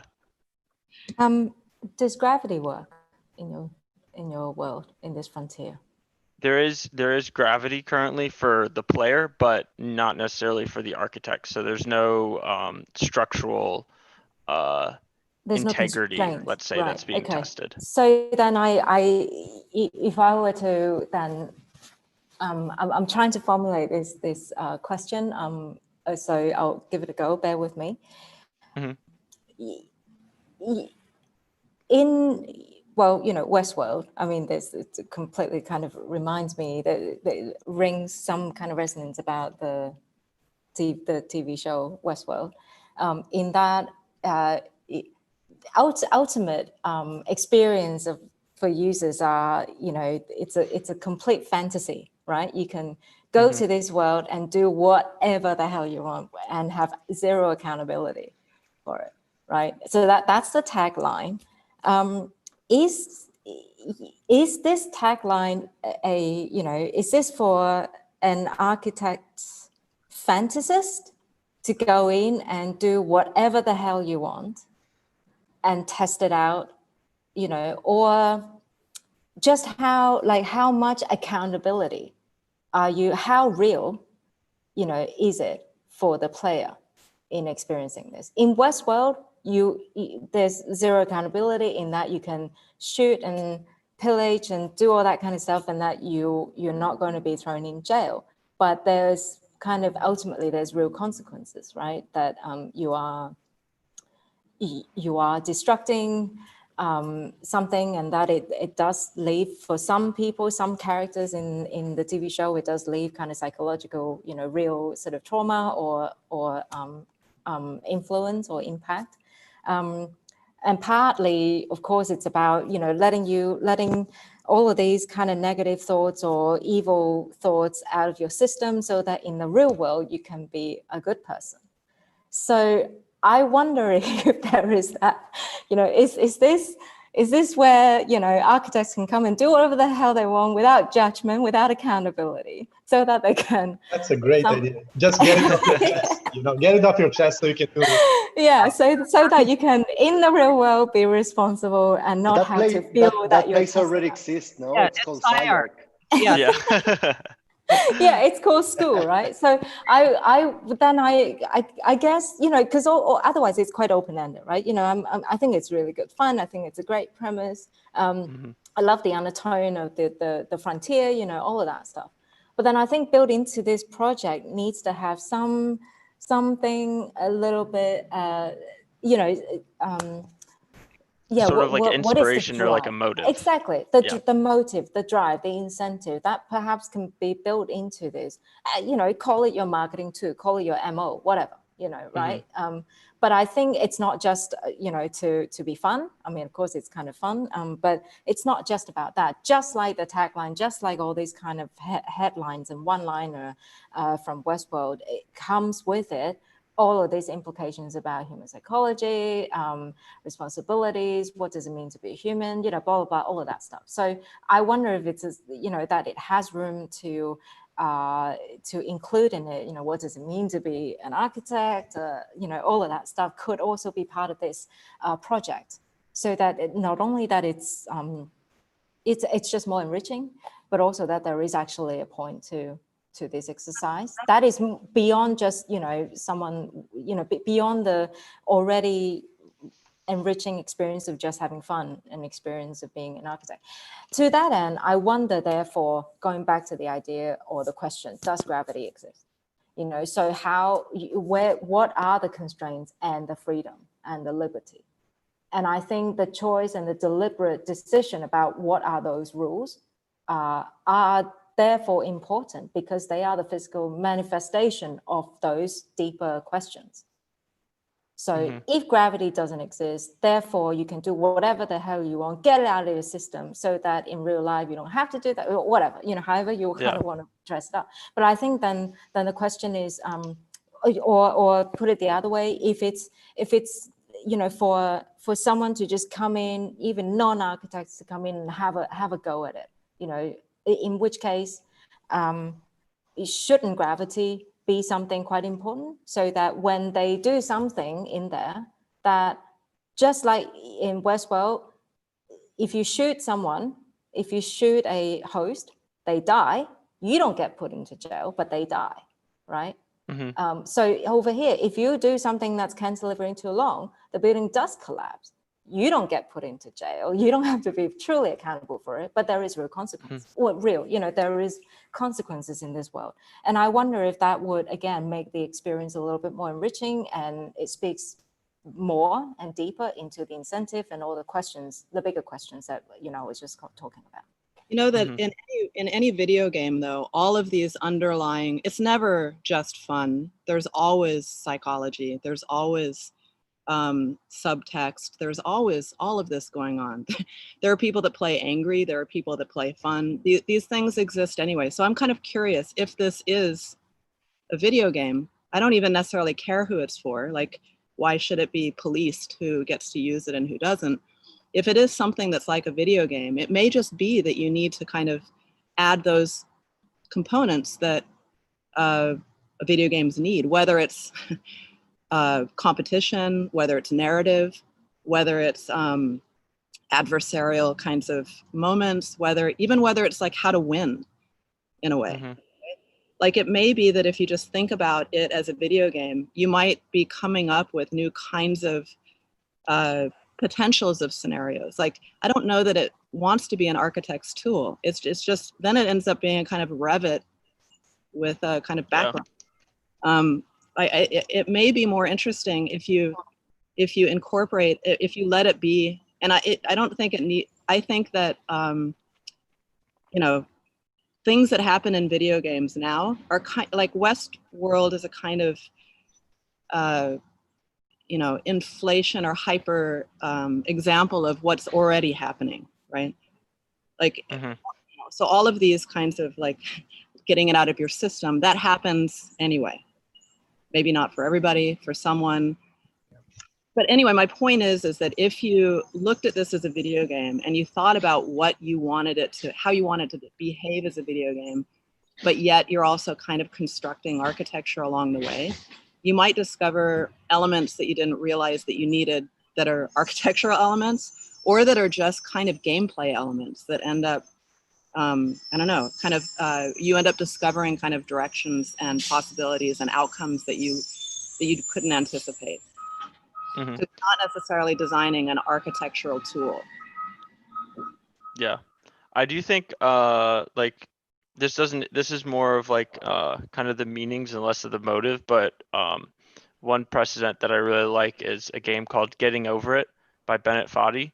And throughout this game, there's like, it's a really frustrating game to where you're using a very awkward mechanic to try and just climb over a mountain. And that's the clear thing that differentiates it a lot, is I don't have that clear motive yet. But throughout it, you might find yourself like falling all the way back down to the beginning, and it'll give you some sort of like philosophical speech or story kind of about your journey or the struggles or something. So I think I might be able to find some way to implement that sort of logic into this on an architectural level. You might be able to use things like precedent or history, not as a kind of tool, the way that we use it in studio, but in a way that allows kind of situations to, it might work something like what you're just, this Sisyphean kind of task that you're describing in this other game, you know? Mm-hmm. Yeah. I think that it's very interesting what you're getting here with this idea of the Minecraft architectural version. It's a game that I find really interesting, the whole concept and the whole philosophy behind it. And I know you can play it. It's a non-linear game, and you can play it as a first person, but you also can play it as a third person, controlling certain other things. I agree that it shouldn't be an architectural tool. It should be more through the architecture of these iconic buildings or iconic elements or iconic details. And I was wondering what else can it be? As you can control environments and you can control or the parameters in it, can you also play a little bit with these elements or these iconic buildings that they become whatever you want? So let's say, I don't know, some stupid example, but if you take the Domino's house of Le Corbusier that has a certain scale and has a reason, columns and slabs, right? It's an iconic modernist element that represents a time and represents also earth condition of gravity, right? But if you blow the scale up and then it becomes I don't know, a piece to grab to have other pieces inside, right? So then it becomes a huge piece of infrastructure through your game. And what I'm saying is that you can actually change the whole condition of these iconic elements that are not anymore representing what they were supposed to do, but they could be some different uses during the game. I don't know. Of course, the game becomes more sophisticated. My daughters play it or used to play it, and I used to not understand anything about it. And the idea of suddenly putting the parameters of monsters or of other phenomena that could actually ruin the whole world or your world. I think it's interesting. So all those things could be done through understanding the architectural elements. That I think these images are really beautiful, by the way. And I'm just wondering, what else can we do with this? I think there's a lot of potential in this, Philip. One thing that I think I keep hearing is some sort of sense of like evil or like a villain, something kind of combating you or going against what you're trying to do. I think that's a very interesting idea. I definitely want to implement. Yeah, you're making architecture.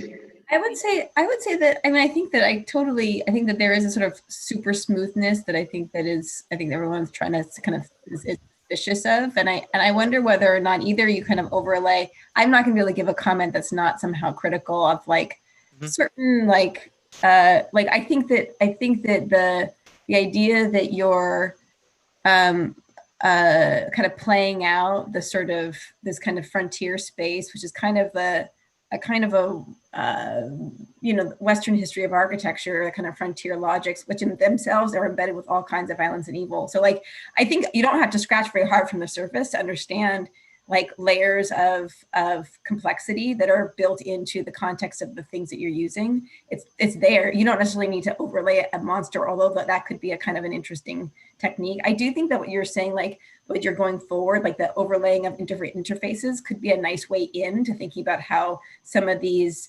some of the kind of context can become more complex or conflicted, because I think that it's overly smooth. I want to be able to graffiti on these. I want to be able to express anger about certain things. Like, I think the kind of the idea that's reifying a sort of total iconicity and of the canon, like I struggle with that. I don't see why it needs to be that way. I think it could be far more expansive and playful and a little bit more derelict, because I think that it feels very obedient and very sort of kind of regurgitating a sort of reification of certain canonical ideas about pleasure and architecture and power and cleanness and, you know, domination and like whatever, like, you know, tabula rasa. And I think that I don't think you have to change the project. I think you just need to like see that that's part of it and figure out ways to like maybe, you know, build in more complexity, more deviance, more things that are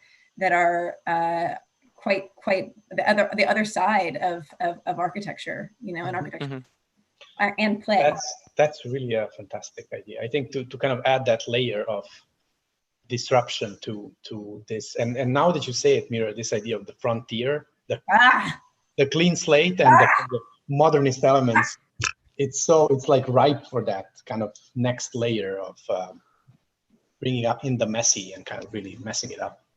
So great. Yeah.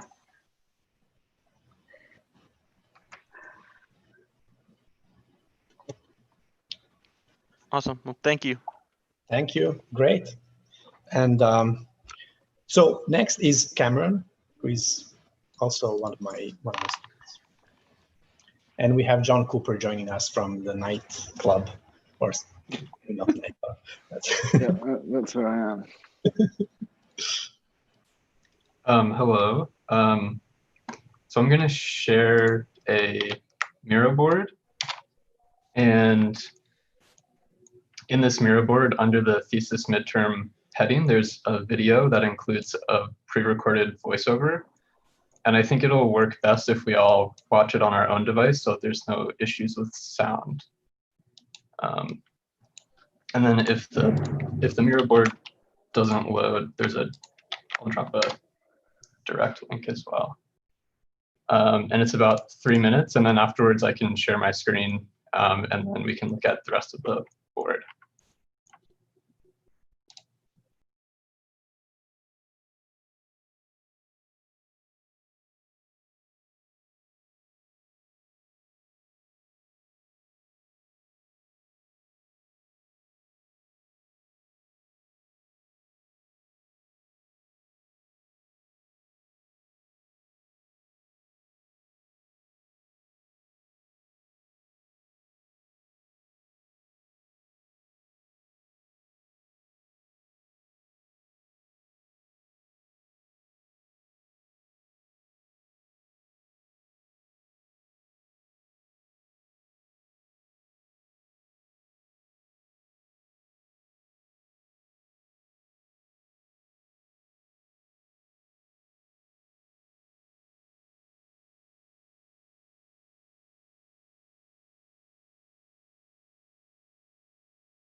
So hopefully it's finished for everyone. And the questions that I'm working through currently are actually about the presentation method itself, and if like the video essay is like a viable way to communicate all of these ideas. And then if the ideas are clear, and then some of these other notes that I was taking are also pretty relevant, I think, that we talked about earlier today. So like identifying the architectural result, being specific about the tool and what it's doing that other tools aren't, and then any like logical arguments in the statement.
So does anyone have some questions? Yeah. So are you saying that the traditional digital tools are too limiting because and that the outcome is somewhat predictable because of the way these softwares were designed or executed, whereas you're trying to find a new digital tool that effectively takes some of those constraints away so that there are more unpredictable outcome or just more variety of outcome? Yeah, I think in a way its primary focus is on the architect being in control of the software that they're working in, and controlling the sort of digital platform that inevitably has an effect on our outcomes. And in my particular case, I don't know if it has less restraint.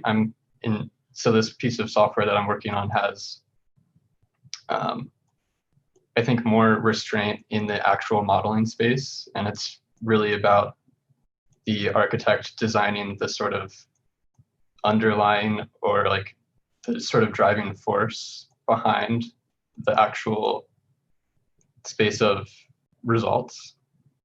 But yeah, that's the idea. I would add, I think your questions are really good. Like, is this a good presentation mode? Is this becoming clear? I think those are the right kinds of questions right now for you, because maybe there's a sort of, I think the question of performance, like whatever, the non-participating character, what is it, NPCs? What is it, non-participating? Yeah, non-player character. Non-player characters. And then like, I wonder whether or not you might want to test out other ways of presenting, because clearly, I mean, we're going to have a conversation and it's going to unfold, and maybe this is the exact right way to do it. But I wonder whether or not there isn't something more quite literally performative that you could try. Like, what would it mean to start by actually I don't know, this, I feel like you need a little bit more performance art in your performance of the performance space.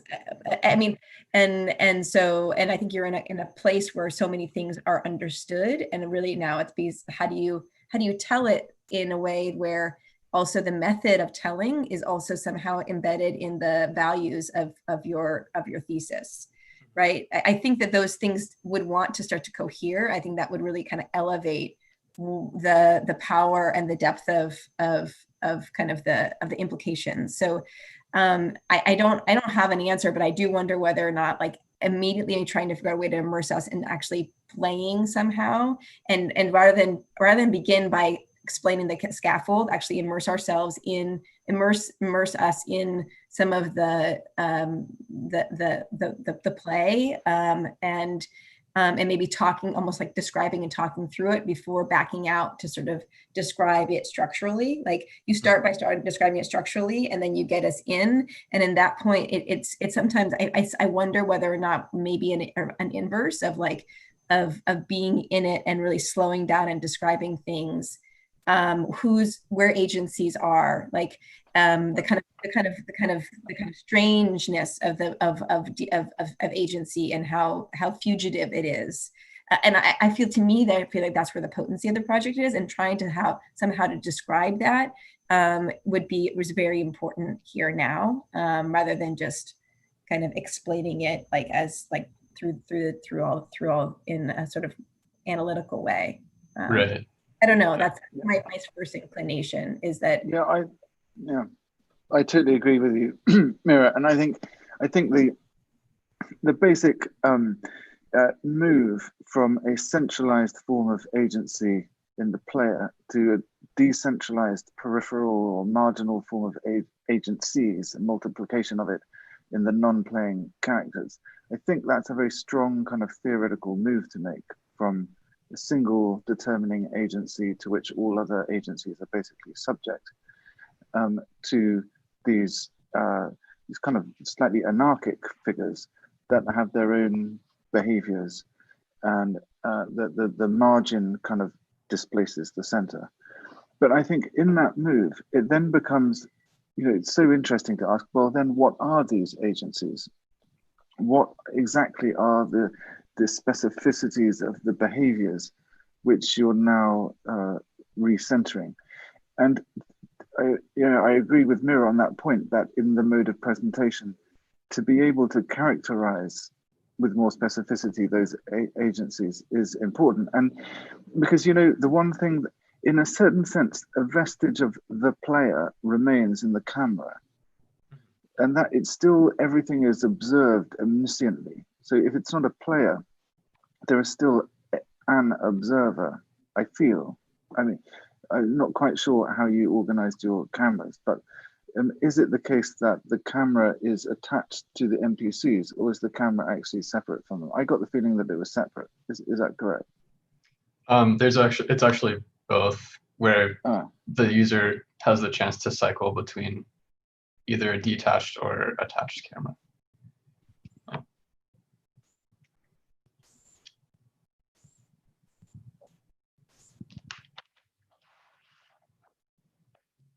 Because it also, I think,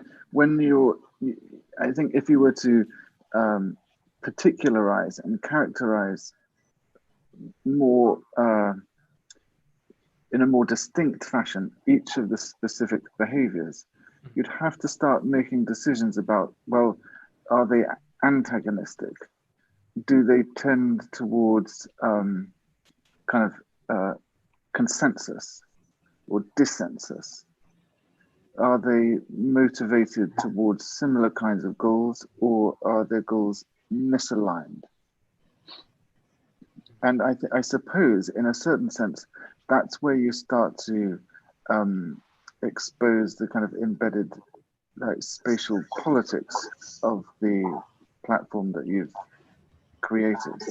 And by the way, I think also with Phil's work, that is the kind of amazing potentiality of platform design, partially, that you're creating a new politics of design space. Whether or not that also relates to the nature of the digital asset, which visualizes, is the visual token of these behaviors, I think is also another question. What does it mean? What does the pig mean? What does the staircase mean? What does the, whatever it is, the Duomo, the Florentine Cathedral? You know, is there a necessary and inherent relationship between the broken column and the behavior tree that it instantiates? And No. because that's also a sort of political question, I would say, of like what gets included, what piece. It's always like, you know, when you play Monopoly, they're always like, they're very particular. You know, I never wanted to be the boot or the hat or the iron. Like the things you choose, they end up always actually being highly significant because they're ultimately limited in what they represent. Funny, they're significant at the very beginning of the game, and then they become completely insignificant in the playing of the game. You know, these questions that are being asked of you makes me wonder, and perhaps you made this clear, and I just didn't see that, but whether your thesis is a critique of platforms, or whether it's a design for a new and improved platform for some reason. And it makes me wonder in a lot of these presentations today, with a kind of lack of an abstract or a kind of clear thesis kind of question, or it's funny, it's hard, like it's hard to know what mid-review means today. Because of that, it almost feels like the comments are almost final review comments, as if they're kind of finished. So it's hard to tell like where this project exists in your workflow, like what your intentions are for it. I guess that's a kind of separate issue, but the question about whether this is a kind of critique of platforms versus a kind of, you know, a platform that's being designed to improve a task or a condition, or if you're supposed to get better work from it in the end, you know, different work, or like or better. Like, so I'm curious, like what its intention is in a way, and that's not necessarily the same thing as your thesis abstract, but it could be. It might be more interesting if it were a critique in a way, right? Partly because you're kind of doomed to fail if you're trying to make a kind of better platform in a way, right? Right. And in the end, not only will your platform be critiqued, but it will also inevitably be a critique in its failure in a way, right? So I'm curious whether it's a kind of response, or it's a kind of critique, or it kind of points out and kind of clarifies some of these kind of discourses on the politics of platforms, which normally don't come up when you're designing a platform, right?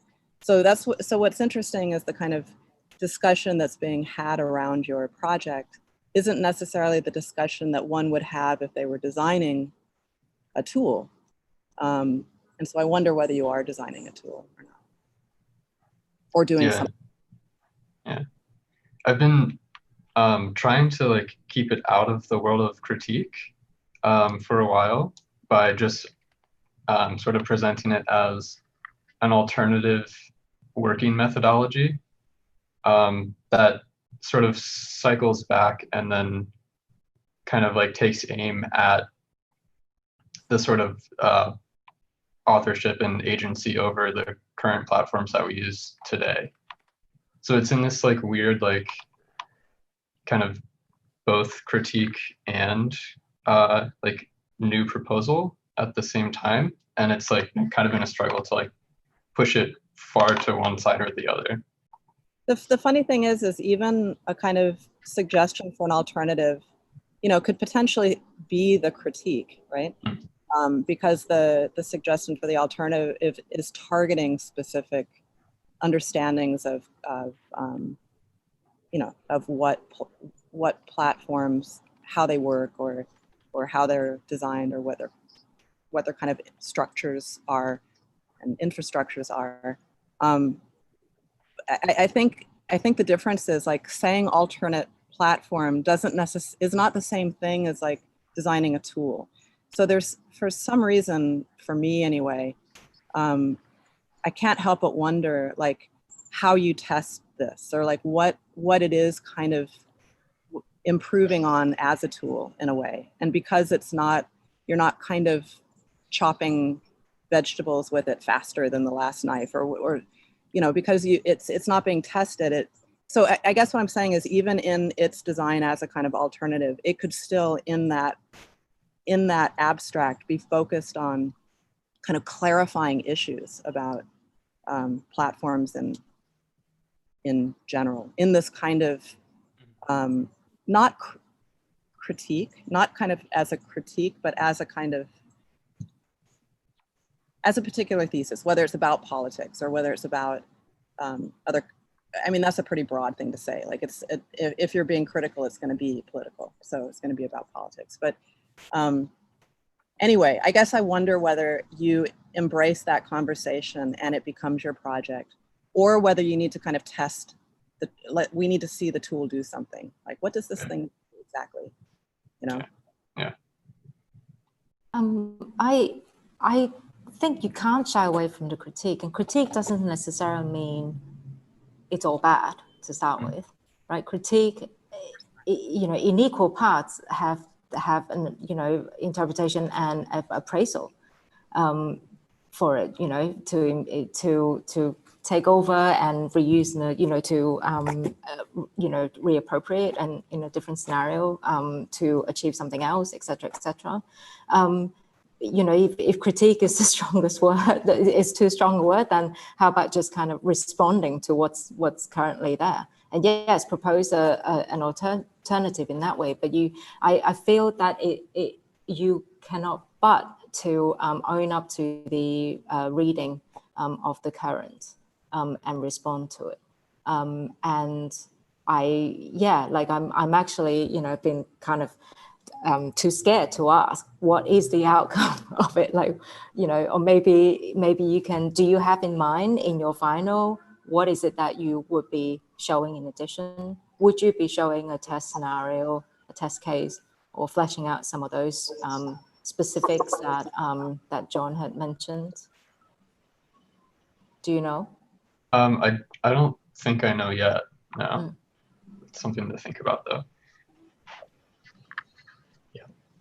Mm-hmm. Awesome, great. This is a good way to end, I think, this session. We can go to the next student. I think it's Julian.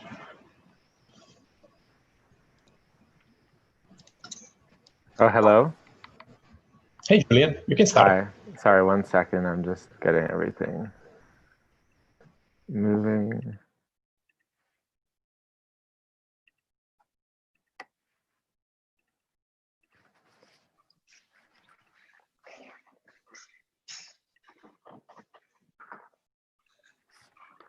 Okay.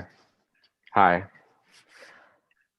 So first, I'm just going to say that my connection's like a little bit spotty. So if I ever time out, that's why. So I'm going to share right now.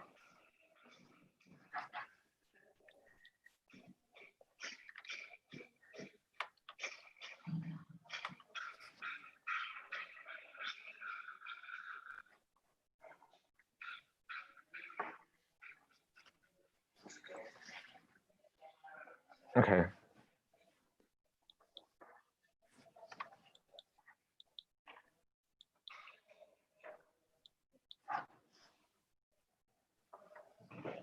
All right. So my thesis, Let's Rage, is an exploration of the place of personal identity within contemporary architectural discourse. With the economic and political reevaluation of culture as a whole during this time of self-isolation and social unrest, the role of the architect must be questioned and worked against the rules that have been used to build it. Personal identity and queerness is integral to the project as a method of rethinking and orienting architecture. The architect no longer needs to function in the confines of the status quo of the straight cis male architecture, but acts as a creator of both the personal world and his audience, his or her audience. So today I'm kind of through a lot of the content that I would like to show in my final avenue, which would be the website, of the personalized website.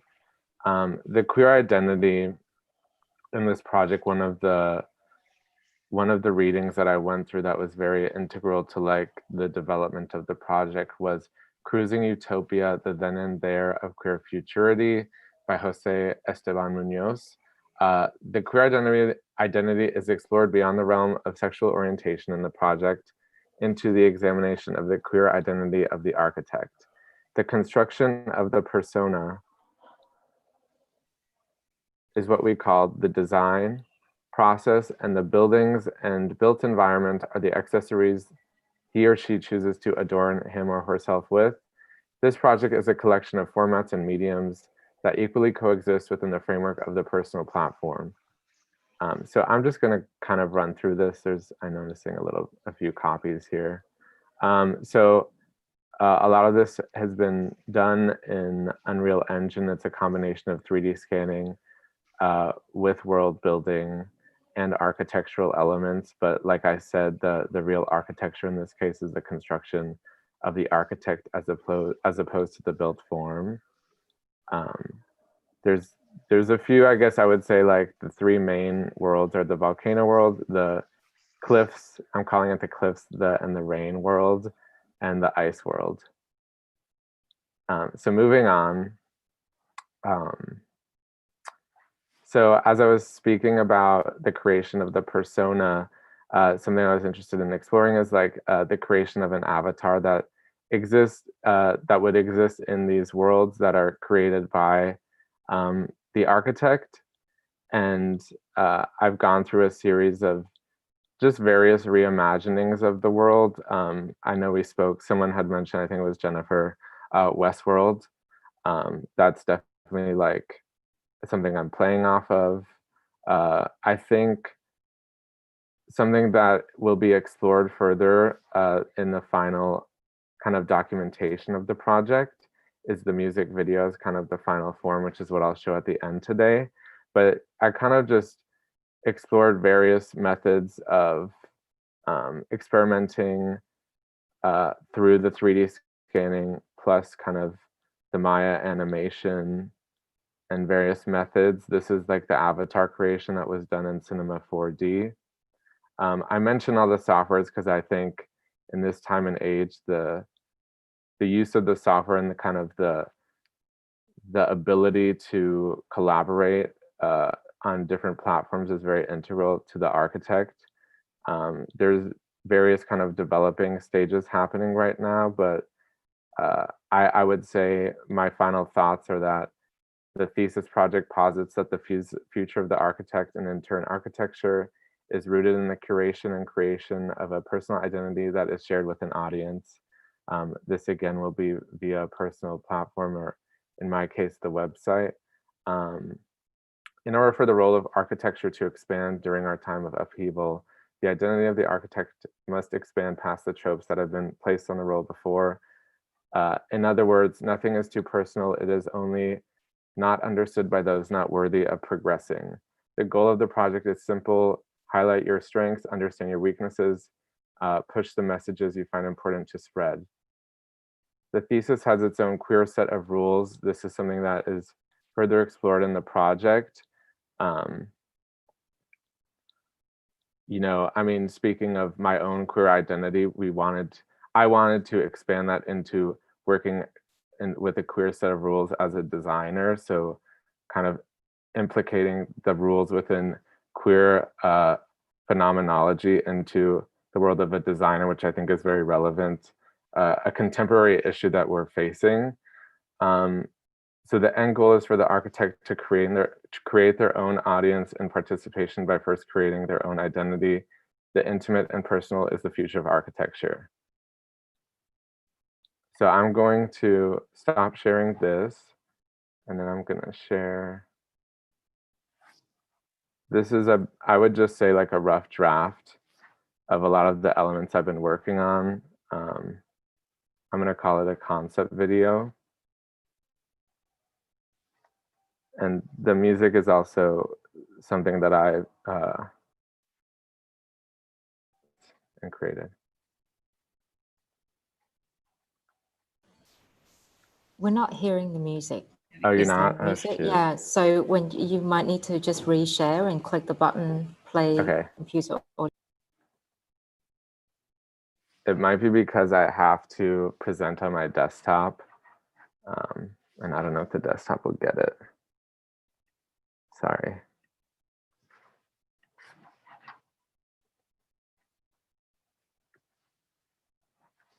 I'm gonna try again.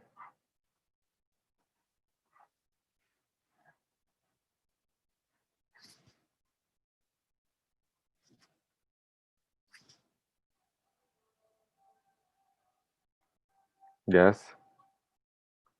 Okay. But pretty faint for me anyway. Oh, I want to shit. turn it up. Really quiet.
So unfortunately, that's the loudest I can make it, but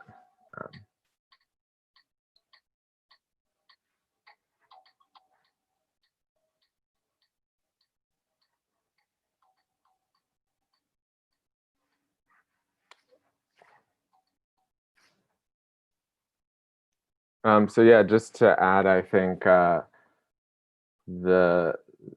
the future of the project, what I'm going to develop after midterm, is kind of finalizing all of these elements that I've worked in, and create it through the personal platform, which is in this case the website.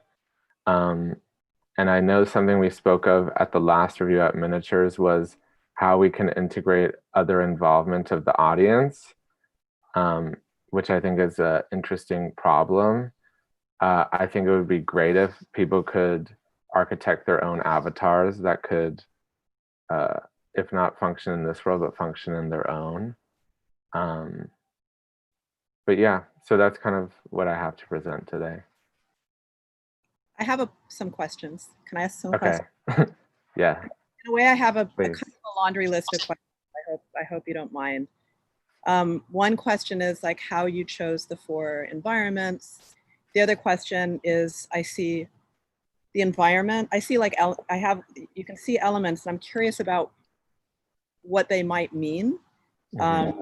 You know, how, not really quite what they symbolize, but you have gesture, right? You have gesture, and I'm curious about gesture. I'm curious about screen. I'm curious about, you know, then the environment. Maybe that's it. You have kind of avatar moments too. They seem gestureless. They're like neutral. So I recognize just these parts in a way. And at some point, I think you described that this was the design of the architect, not the architecture. So I'm curious how I understand the role or the kind of, I don't know, profession or the kind of identity of architect relative to these parts, relative to gesture, or relative to fashion, or relative to screen, or relative to environment. So I'm curious about how these things can be, you know, because otherwise I would see this and think it was a music video, and it was about somehow the relationship of image to music in terms of my kind of emotional response or aesthetic response. but it's not that, right? It's something much more specific. And so I'm curious about how you can kind of think about each of these elements relative to the thesis in a really specific way, so that you can kind of talk about maybe not necessarily the meaning of each of them, but how you understand the role of each of them in terms of kind of construction of the architect. Does that make sense? So kind of laundry list of questions, not quite critiques, but more a kind of desire that they do more work. They do more work for the thesis in a way, or that you understand the potential of the work that they could do, the potential of the work of gesture or fashion, or, you know, or a kind of framing of a body even as a, you know, meaning, you know, do you, the identity, how you construct identity. And you're not necessarily constructing it always with image of self or image of things that adorn self, because you have things like environments and you have things like these screens, which may be stand-ins for constructions or architectures, but they, at the moment, they read more like the kind of flat moment of, right? And maybe that's something too, the kind of image, like you have image within image here in terms of the flatness. So yeah, I'm just curious, like how you might be able to harness these pieces, these parts, and make them do more work, so that it becomes a much more obviously precise kind of narrative, or yeah, maybe narrative. It's doing kind of narrative work. I have some questions too, and I hope that these questions would help you hone your argument perhaps more directly or more clearly for final. What makes it a design or the identity of an architect as opposed to identity of a person in general? So, you know, but on that note, like, again, it's not necessarily a critique, but I think maybe it's interesting to really dive into it. Like if you, I think it's a bold move if you're talking about, you know, that surely there are, you know, we're talking about identity of an architect, usually, you know, the architect's own voice or its point of view, its beliefs are somehow manifested through the architecture that they design. Whereas you're going one up. You're saying, no, the identity of the architect is just the architect, you know, that you're talking about. So, you know, that being a big move or a bold move, but I still think that whether you do want to cling on to the idea that it is an identity of an architect, which I think is interesting. So as opposed to just actually, and you know, you're kind of designing an identity of anybody really, right? Just a human being. And so what might be the implication of that? You know, so is this a way for you to bring back into any, you know, maybe a way to respond to any kind of attaching value system or judgment or understanding or reading of the culture of the discipline? In which case, you know, how would they be manifested through? So that's, I think it's a, you know, it's a big topic, obviously, and I don't know if it's something that you necessarily have the time or scope to tackle, but I do think that it's important to identify, is it about the identity of an architect or just a human being? On that, the other sort of thought that I have is, it's interesting that you, in trying to, again, sort of strengthen this, the need to hold on to identity and you know, just announce or state your identity and have the scope to work on that, then the choice of avatar is interesting, because avatar traditionally is a way for you to hide your identity, right, in a different world. So I think that is an interesting play. I don't know if it's a conscious kind of conflict, you know, in order to expose bigger question or not, but maybe that's something that you could, again, get more into in the context of this discussion about, you know, is it an identity of an architect? And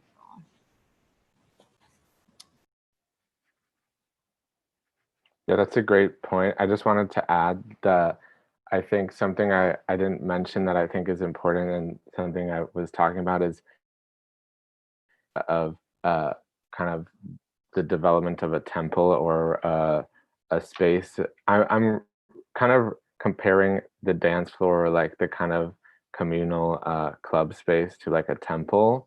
And I feel like there's these moments in a temple where the avatar, like if it's a reliquary or some sort of material thing that people are looking to, it's revealed, or there's certain signs that reveal that it's possibly human, and then there's other signs that it's not. So I guess the gestures I think I totally agree that I think there needs to be a lot more dialogue between them, but I would hope to use them to reveal and hide, like a traditional avatar would hide someone's identity, and part of that's a good thing.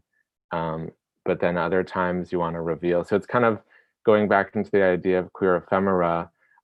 Queer ephemera as an idea is like, it's ephemera because it doesn't exist consistently.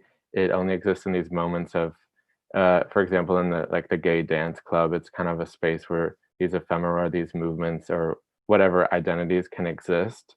And so I think it's interesting to be able to create your own methods of revealing and hiding yourself. That's what I hope the project does, but these comments are giving me a lot to think about, because I'm just trying to think of how I could do that more palpably without having to explain it all.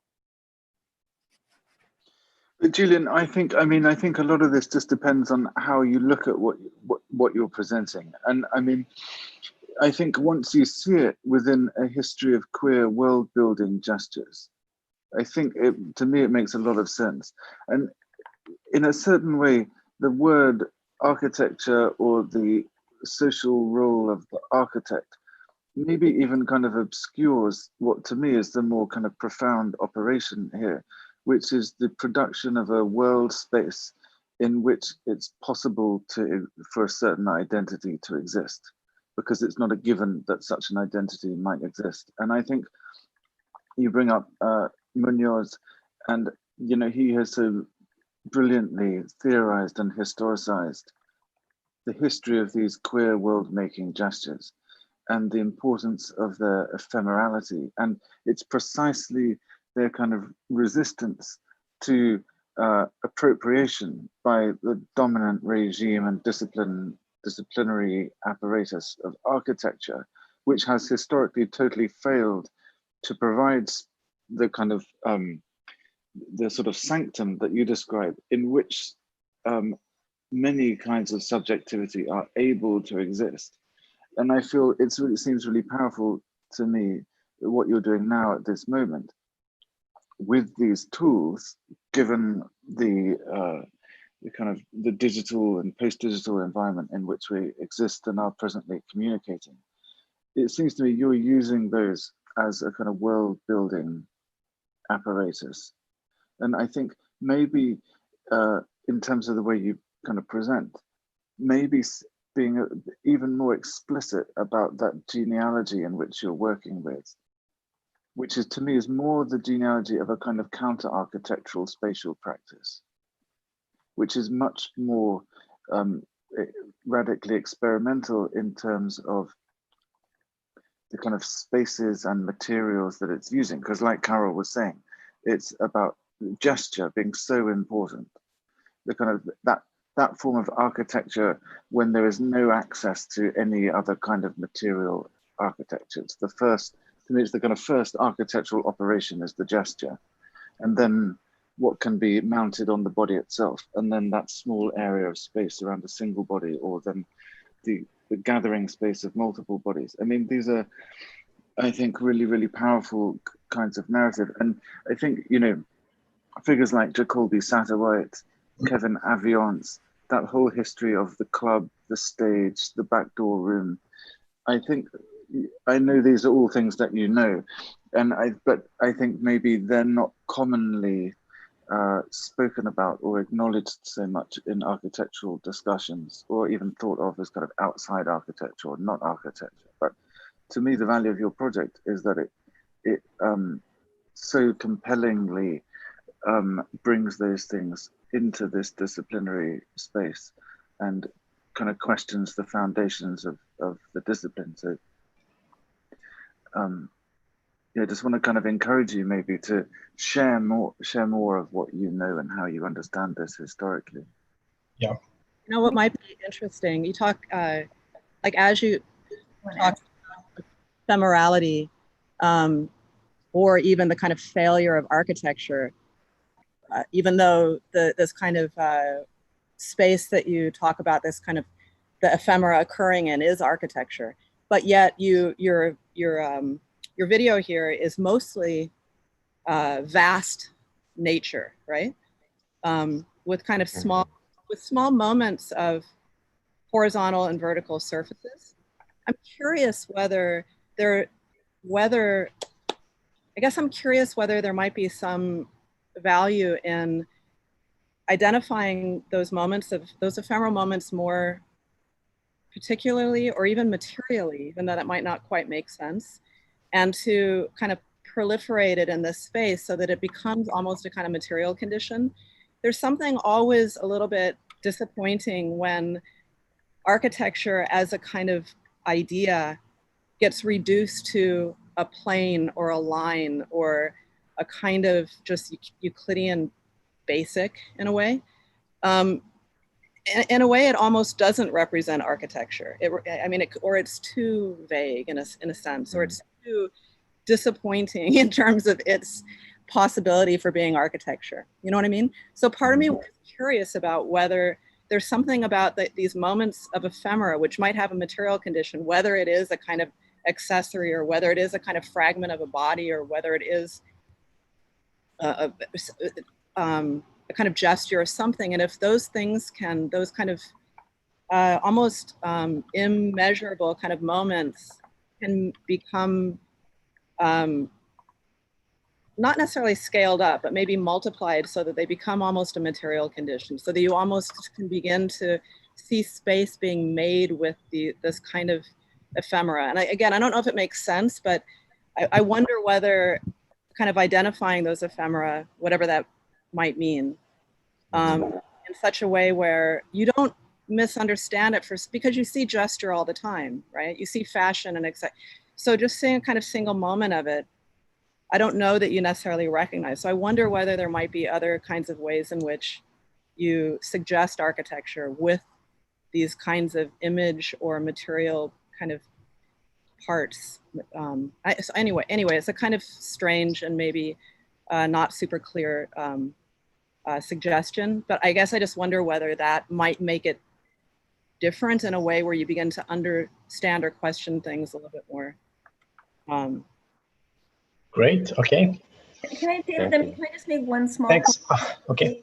I'm sorry, just to add, I think that I question a little bit the format of the website, if that's where it's going. Maybe that's great, but I also think that like there can be, and I agree with a lot of all the comments, and I wonder whether something as simple as just producing like a diptych for yourself, like a two, so you're generating content on one side and generating content on another, and that you can build up a conversation about relations, so that maybe you can pour out your mind that has as in relationship to just like, you know, things that you're, you know, grabbing off the internet, things that you're grabbing from text that you've read, like you're drawing a nightclub, you know, a nightclub that is described in a novel or something like that. Like, I don't know, some way of building up layers. Maybe it's in the landscape, but I wonder whether or not it doesn't need to always get resolved in that form, that maybe you need to have another system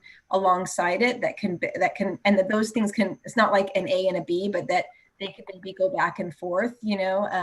I mean, I'm thinking about, I mean, there's plenty of precedents for this, but I can talk to you offline about some of those, but I do think that could, I wonder whether or not just situating on a simpler format for yourself so that you can build up ephemera, but the ephemera doesn't necessarily need to include a whole, the kind of the weighty and kind of also kind of genericness of a website.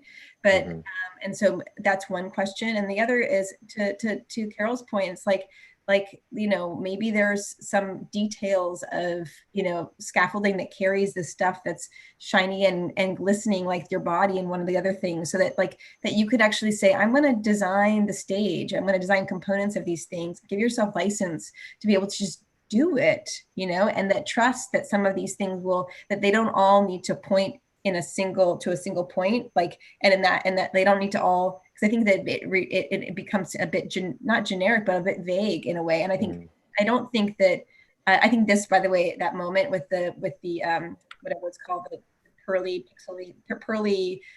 whatever map thing is gorgeous. I think that you've totally made some of these tools so sexy and gorgeous. And I think that there's I feel like there's like maybe doing a little bit, like developing some layers internal to the landscape that have more detail to just say, this is my nightclub. It may have some edges. It's also expansive. And maybe there's another screen, literally side by side this, that needs to also carry some of these. And like, maybe even your voice needs to come in, or other people's voices. They're like clips of like crazy shit. Like I feel like maybe it's like, it's almost too restrained. And I wonder whether or not you need to kind of let more out and then also build up other areas, and just and it will emerge, like the language will emerge, and it's not monolithic, you know. Yeah, thank you, that was a great point. Okay, thanks everyone, these are great comments. We have to go to the next project, we are already kind of over time. So we have Jiexun and Minwue who are working together on a project. Are you ready to present? Yes. Can you hear us? Yes. Yes. All right. So I put the Mira board and the WebGL, the game, but the game has some issues putting into the website. So just free to play with it. It's best if you present it, you know, and then we can look at it after. Yeah. I also can share my screen. Okay, let's begin. Yeah. So I'm Minwue, and this is Jiexun. We're working together on this project. I'm going to introduce our project a little bit from now. So since history, mankind has been trying various methods to record his glorious history, carving on a stone or drawing on bamboo roll, writing on paper, burning turtle shells. Now we are exploring a new way to record and commemorate the history or ongoing life of every single one, considering that this digital world has close to infinite capacity. We built a virtual online monument city, and we hope that commemorating everyone online virtually will become a basic human right. Since the end of 2019, the whole world is suffering from more unexpected life changes and deaths. We believe monuments should not only be used to commemorate famous or notable persons or events. Even single one counts. Every single one's memory is valuable. We value each individual's cultural background. Our program will start from selecting cultural origin. We began with building a runtime of all the world's famous monuments for a user who prefers Italian culture. By pressing the generate button in the program, user will auto-generate his own memory city in this matrix, which is the first layer of our so-called city scale content in our program. Then a second layer, neighborhood level, of more zoomed in scale content will be generated based on the first one. So people can be an avatar to walk around inside, experience experience very close up space in this scene. You can also switch avatars. In this level, people should see more details than the last one. And then we go into the third level, interior level. People will have an immersive experience of browsing people's memories here. The memory as information will be crawling from one's social media platform. In this level, people's memory instantiates into small objects floating in a vast, in material only dedicated to the continuous flow of information interior space.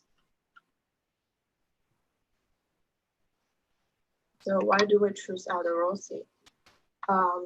We chose him because he's exploiting the concept of type to create a monument that interrelates ancient to modern examples of memorial monuments without specific associations or distinct characterizing of any particular style in history. This is very close to our promise to this project.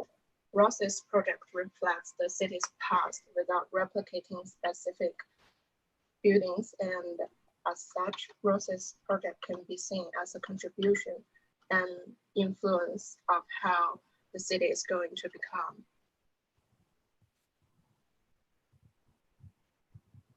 Okay, that's it? Yeah.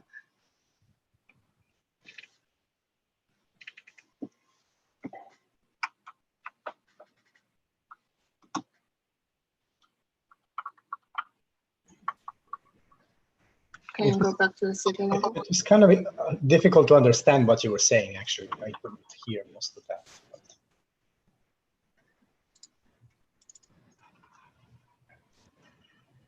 Do you want to summarize for them, Damjan? Well, I guess what we're working on is kind of a virtual monument machine that operates in 3 scales. So, and it kind of uses, it starts from this idea of using Aldo Rossi's idea of the monument as a precedent. So we have the scale of the city, then we have the scale of the neighborhood, and then the scale of the individual kind of space. And they are populated by the objects that initially the project really started by kind of looking into the outbreak of the coronavirus and kind of the people that kind of perished in the initial months, and kind of trying to, you know, make a database of, and kind of make a really a kind of a collection of kind of personal memories of these people. And this is somehow the ongoing theme that we are trying to push. But I guess the project right now is really kind of a game where there are 3 different scales of habitation and experience. Yeah, and it starts from a collection of kind of Aldo Rossi's projects, objects from the City of the Dead project, which is what actually they thought was kind of the main carrier of meaning, right, at the very beginning.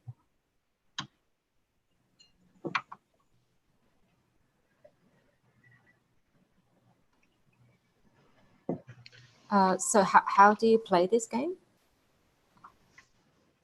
You mean the website, or? Sure. Damjan was just saying that now it's kind of turned into a game. Oh, so, it's a game, like from the beginning, it's actually a game. There is a... Oh, okay, gotcha. Right. So, right. So, you know, sure, you're the avatar and you navigate around, but how do you choose objects to put in? Do you populate? Like what's the mechanism of the game? Yeah, we will prepare different different pieces for gamer to choose, and then they can generate whatever they like from let's say, different cultural background. So this doesn't if you to do with the victims anymore and their memories. Yeah, they are just people's memories, ordinary people's memory. We're all ordinary people. Yeah, we are. Dead or alive. And do you put your do you put artifacts of memory for yourself or for your loved ones or other people? This is the third level of our project. We have the interior space, which has the lots of objects floating around, and we are suggesting each object can be a symbolic thing to contain the data of the one that you love and the one you remember, like that. And all the data should be crawling from someone's social media platform. Something like their images, they are what they have already been talking about, and some location data, something like that. Yeah. So you start in this like city layer where you're generating the city from these memories. Then there is a neighborhood layer where you're basically an avatar, but you can change the city there is like a menu on the right side. And you can generate a new city as well. So there is always this element of going between these three scales. And then the third layer is kind of the personal experience. But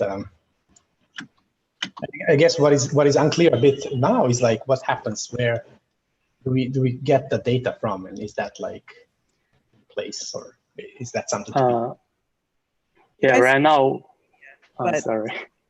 You guys said social media is where you get some information. But I guess I'm curious whether social media is reconfiguring the environment at these three scales. I'm also curious like whether there's only a limited number of people that can play, if you're all inhabiting a constantly reconfigured state, or if my avatar only sees my reconfigured state. I guess there seems to be a few questions that need clarified so that you understand the consequences of the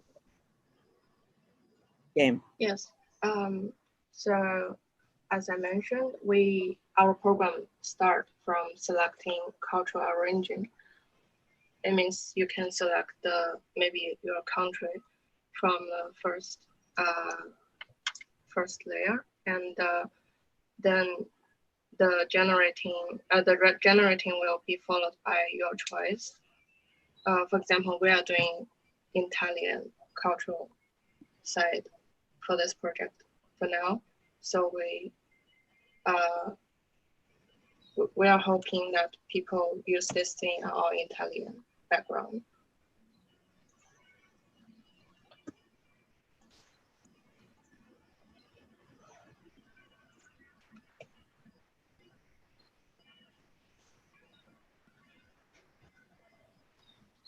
And what we're doing now is working in progress is that connect the data from the social media, the Instagram, Twitter, Facebook, to generate your personal object. The object can present your normal memory in your normal days in our third scale, the interior things, to store our human's memory in this application.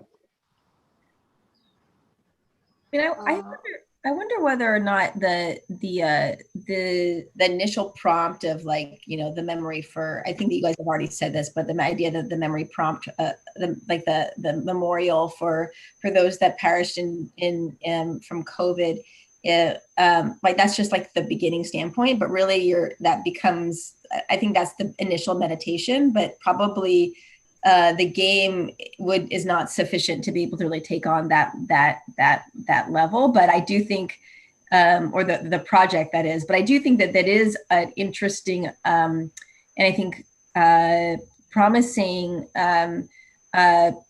project which focuses on how to fold in, let's say, the memory of the identity of the individual somehow, like somehow, like with the amount of people who have died, it's kind of an immense number of people, and that you understand at the same time also that these are actual lives. And I think that sort of way of thinking about like something that is highly extensive and expansive, like almost impossible to understand that number of people, but at the same time, almost trying to understand the kind of the very memories each person counts, is what you had said. And I feel like that maybe as a structure, as a kind of conceptual framework, seems like it could translate rather than as a sort of direct like a project, right? Like how do you gain more and more, how do you set up a space, a world space where some of those some idea about super specific things, or way that of like downloading like the personal attributes or memories or whatever it is, or preferences into a space like this. So I wonder whether or not you can like use it as a framing system, but not necessarily as the goal. And also whether or not all of that ephemera always exists on the interior, or whether or not there could be like tags and shrapnel and things like confetti all around, both inside, outside, in kind of everywhere, whether or not it only needs to be on the interior, or like from a critical standpoint, like isn't our entire kind of environment full of these things? Must it always exist on the interior? So I wonder whether or not the space could be far more supercharged at all scales, rather than only at the kind of like an interior scale. All right. So the reason why at the beginning we decided to have 3 scales of the level is that we want to push the privacy from very public to private. So so this is our hierarchy of this game.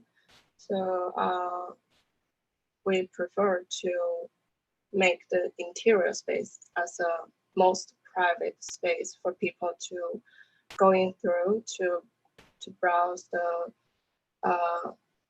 the very specific information of someone he loved, or some of his friends, like this. And we hope the city is like a city, so you can have some very public memory about the city. So you shouldn't really see the very personal memories inside.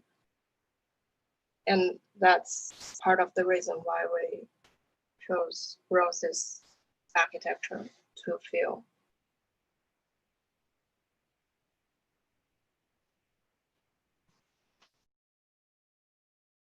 And also, we had a very bold guessing. Maybe this world is never gonna be alright after COVID-19, because maybe there will be COVID-20 or COVID-30 something afterwards. So people are forced to stay at home forever. This is a very bad case. We never want to do that, but this is also possible. Then this type of online virtual space will become very necessary anyways. So afterwards, human might be able to have a right to upload himself or herself online, living as a data human, enjoying this virtual space without worrying about some real human issues like sleeping or some basic needs. So in this case, maybe architecture should like something like this. They don't need to have too much functions in that. They're just pure space experiences. So it's like because of this disaster, the people always stay at home for like a week, few weeks, a few months. So maybe it's something to have the evidence that maybe people do not need that too much function like in this real world. So maybe that's the future things in the virtual space. Yeah, I agree with you.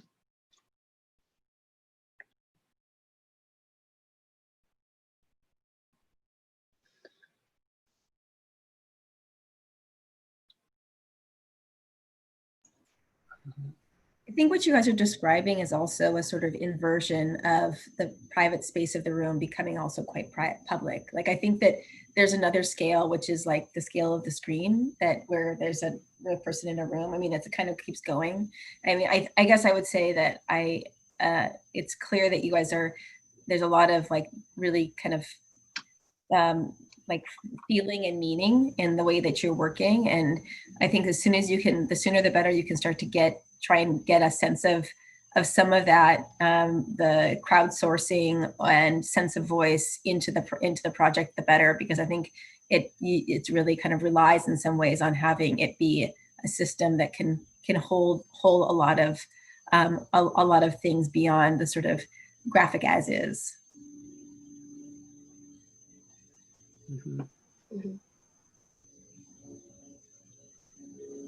Or like another layer, like, you know, blips or tags or text or bubbles, or, you know, think ways of trying to beyond just symbolic objects. Like what within a game system, what are the techniques for overlaying layers of content? I think that seems like would be a productive way of thinking about it in bed already. Yeah, I hear it. We're actually on our way to that because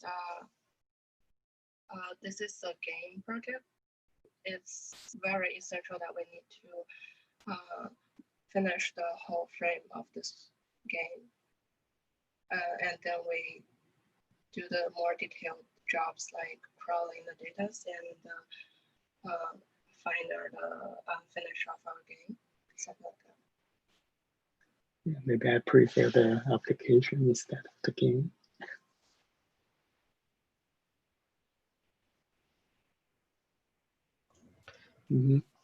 Super. Okay. Thanks, everyone. Let's go. We have one more project, I think. And that is Robert. He's Mira student, and we can just go into there. Hi, everyone. I'll share my screen with you guys now.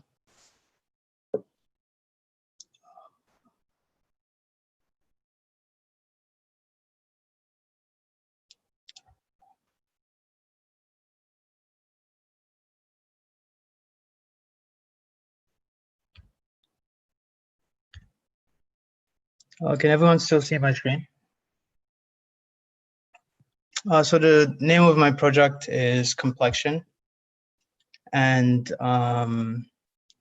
it has to do with a doubling of, well, I should say, first of all, I started with an understanding of a particular artist. Her name is Toyin Oji Odutela, and she has a particular way of representing tone, or the human skin. And she does it through a process of folding color and darkness, but also to create a mark through this process. I'm using a understanding of both my heritage, where I'm from. If all of you don't know that, I'm from Nigeria, born and raised. And in Nigeria, we have the mask on the left. It's a Yoruba bust, and it has these markings as well. These markings are traditional, and I think it pays in part to Tony's representation.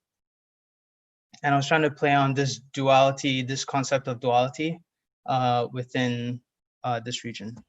My second look was with Olalekan Ojiafo. He's also a Nigerian artist. He does a lot of mapping, kind of not collages, but kind of super overlaying reality versus what he's mapped. And these are concepts I was playing with while I was doing my thesis. I was also initially I was playing with the notion of dark, the notion of a very dark, rich kind of atmosphere, but also in the ability for the bodies to move in space. Through these, you can see a kind of movement upward verticality, but also a kind of deep, rich, dark tone that isn't very monotonous as just a regular tone of black. And through these processes, I started to try and understand this synthesis of these three, from understanding tonal kind of representations of Toyin and the black of the her work. Through these, I created a kind of a mark making process, and I went through an understanding of spontaneity. So I created these marks based on burning and applying fire to the paper, a kind of permanence through time itself, a kind of a mark that cannot be erased, a mark that cannot be redone. I went through iterations of this, of just going through a kind of live, a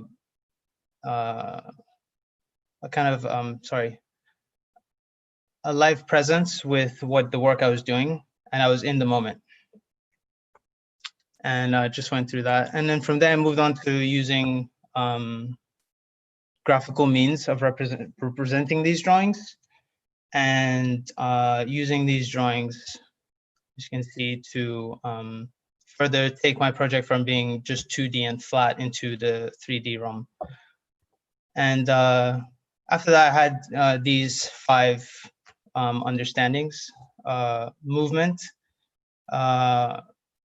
rhythm, which is based on the kind of systematic means of mark making, violence, but not in the sense of violent act, but more so an intention, a vivid intention to do something, what is make a mark, and the notion of pulse, which is a moment in time, a particular moment in time,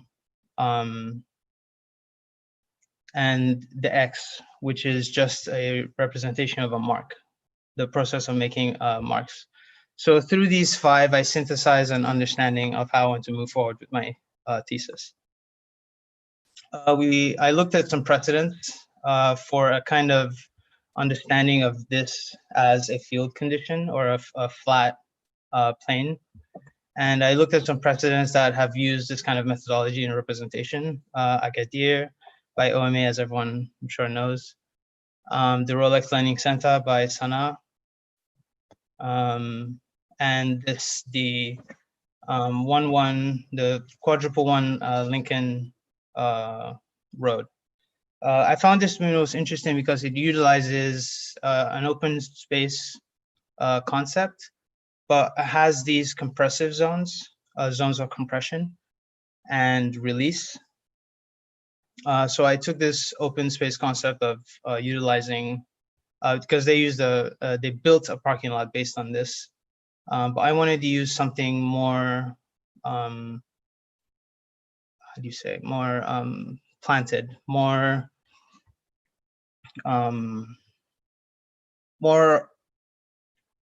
intertwined with the landscape of where I'm currently located in, which is LA.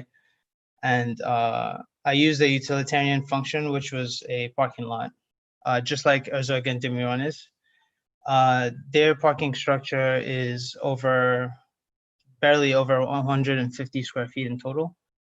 The one I'm going to be using is over 560. So it creates a kind of play condition going upward, continuing that field condition of repetition and rhythm.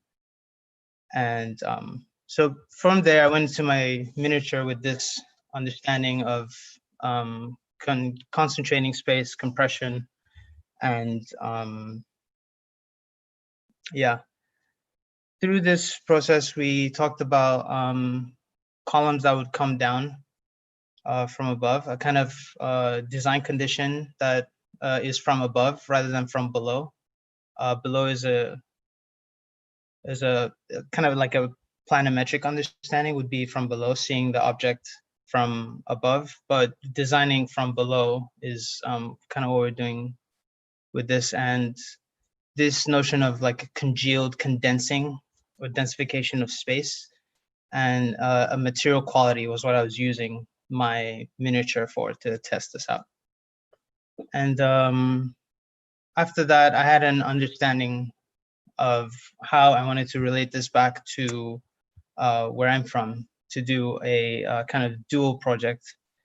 And this particular form of dance is pronounced Igbabonelimi, which is a Nigerian spiritual dance. It's used during several festivals or kinds of festivals during the year. And if you guys don't mind, I'll just play you a video, just real quick. It's just a 1-minute video, won't take too long.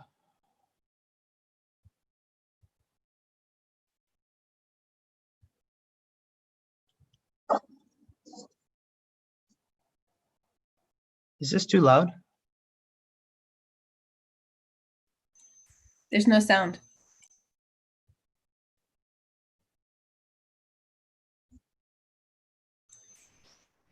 Yeah, we don't hear any sound. Just, I'm sorry? There is no sound actually. Oh.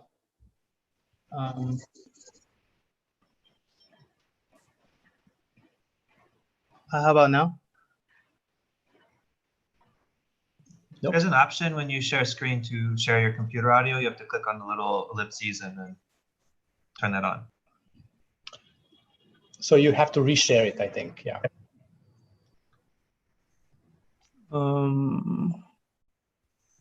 Share computer. Yeah, sorry.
So the point of the dance is to be always in a precarious situation of balance.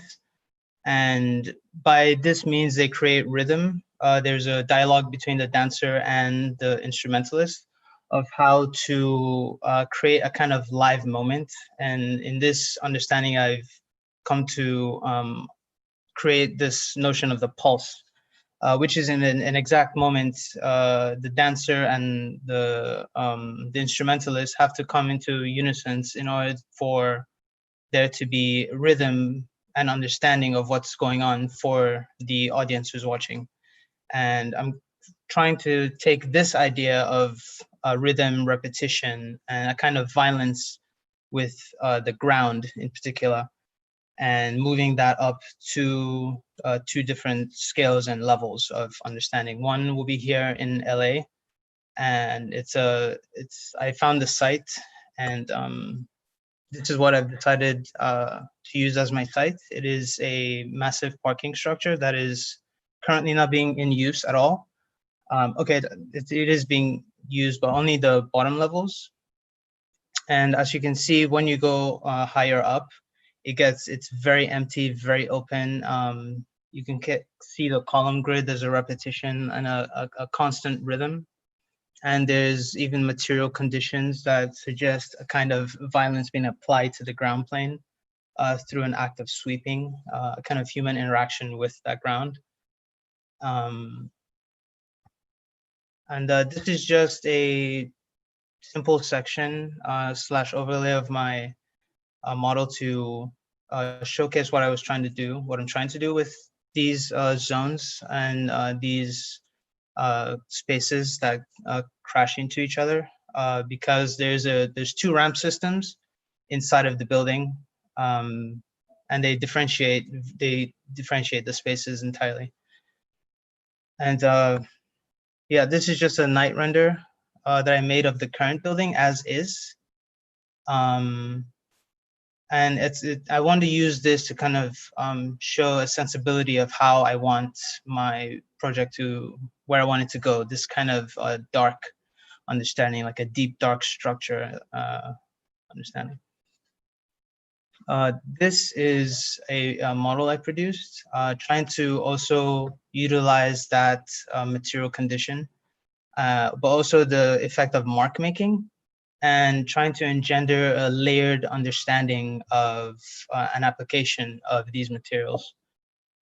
So these slabs have gone through several layering processes of color, but also patterns, and have reduced down to your basic ground levels, but also still inheriting the kind of past notion, the time before.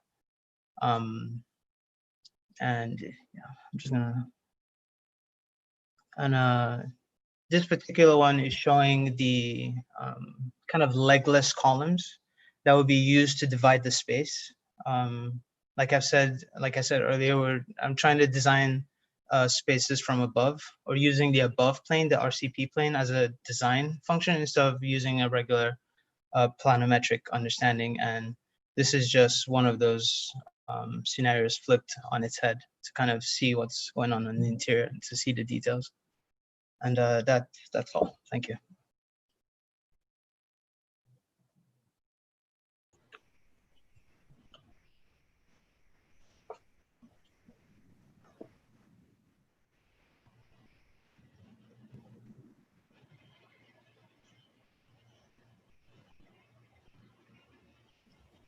You have so many references.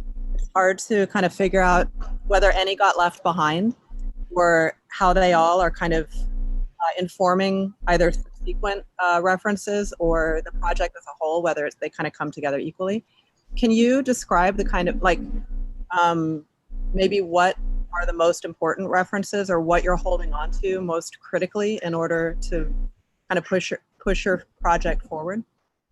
I'm going to hold on to the design aspect of from above, and I'm going to hold on to using Toyin's understanding, or seeing through Toyin's lens, kind of material understanding of what she uses as skin, I will use as structure, or spatial understanding of like a deep, almost cavernous space that is subdivided. Yeah. I don't know if that answered your question or not. I think it does, except that I perhaps am not familiar enough with that reference in order to kind of contribute. The kind of designing from above is provocative. It's like a provocative statement that could probably go in a bunch of different directions in terms of like what that means, or how it is that you do that. And also kind of what you kind of get from it, you know, whether you get something where the body is oriented differently and you understand the designed space, or you interact with it differently because you're not always oriented, you know, kind of on your feet with your eyes kind of perpendicular to the ground, you know, things like that. And it reminds me of the kind of dance that you were describing, where there's constantly twisting and flipping. So I don't know whether this kind of design from above space does that too, a kind of twisting of the normative planes of space in such a way that it's not just disorienting, but it's a kind of, and it's not even reorienting, but it's orienting relative to, I guess, a different kind of occupation of the space. Not that you have to be dancing in order to kind of occupy that space, but it might kind of insist on a different, a non-normative, a non-standard occupying of the space, meaning bodily, not necessarily meaning programmatically. Although maybe that the implication is programmatic too. I'm curious, like, well, I mean, I asked you what was important to kind of take forward, but the image that you have on here on the screen recalls the burning moment, the burning that was a kind of erasing. Right. I'm curious whether that still remains, partly because you have it here. That's what I'm looking at. Right. Yes. Sorry. The aspect of burning and a kind of temporal understanding of permanence will be what I am using to move. Also moving forward with, because all of these productions, at least the physical ones, were done in the moment. There was no time elapsed to come back to it. They were all done in a particular moment. Time was elapsed, and it was this pulse, this instant. Right. But so it burning. Right. How long has this image been an image for you? Right. The temporality and permanence, like I would think really carefully about that too, right? Mm-hmm. I don't know if what you want is a changeable space, or I don't know if you want a kind of representation of impermanence, which are different.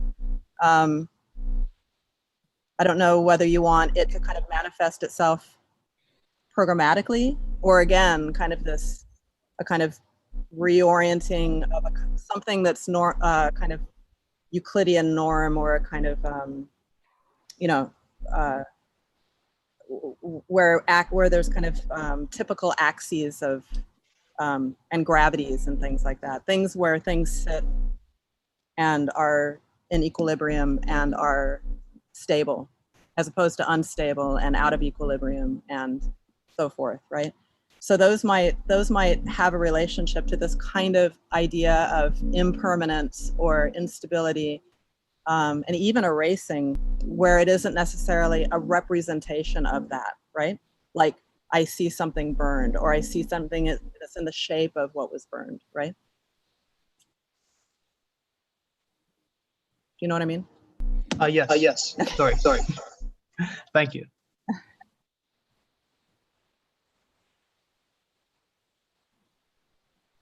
What is, oh, sorry, Karel, if you finished? Honestly, I was just going to ask, and this might come up anyway. I might have missed it. Is there a program? I actually didn't put in the program, but I have thoughts about program. I don't know that I have a kind of awkward relationship myself to program, but I'm curious, like how you expect the space to be occupied in a way, which is a kind of programmatic question, but it's not necessarily kind of defining program in this kind of strangely sure. sense. Yeah, I could talk about that. I talked about the notion of program with a kind of interchanging of space, space that changes by like time. For instance, a parking structure during the night is utterly useless to most people. No one's using a parking structure during the night. So part of my space during the day will be used as for parking, utilitarian function of parking. But during the hours of less time where people actually in a parking lot, those spaces would then be opened up to be converted into more use space. We had this, I had this notion of just like a notion of a circus, or a kind of not visual, not dancing, but yeah, dancing. What is it? Performing arts. Thank you. The notion of performing arts there to kind of be an attachment, or another layering process for this understanding of rhythm. and how the space can also take on a kind of rhythm by how it progresses through time, but just in like short bursts. Anecdotally, when I was working at UCLA, you are in parking, you drive and you're in these parking structures, you get assigned a parking structure. But I remember so often at the end of the day returning to my car and the parking lot is emptying out, and different levels of the parking would be used for kind of music, kind of the music school was adjacent to my parking lot. And so they would come, and it was acoustically a pretty nice space. And so they would occupy it and kind of not necessarily perform. Sometimes there were performances actually, and sometimes there were just kind of practices, and sometimes there's kind of solo practicing. And yeah, so it was kind of used like this. It wasn't designed to be used like that, but it was used like that. Right.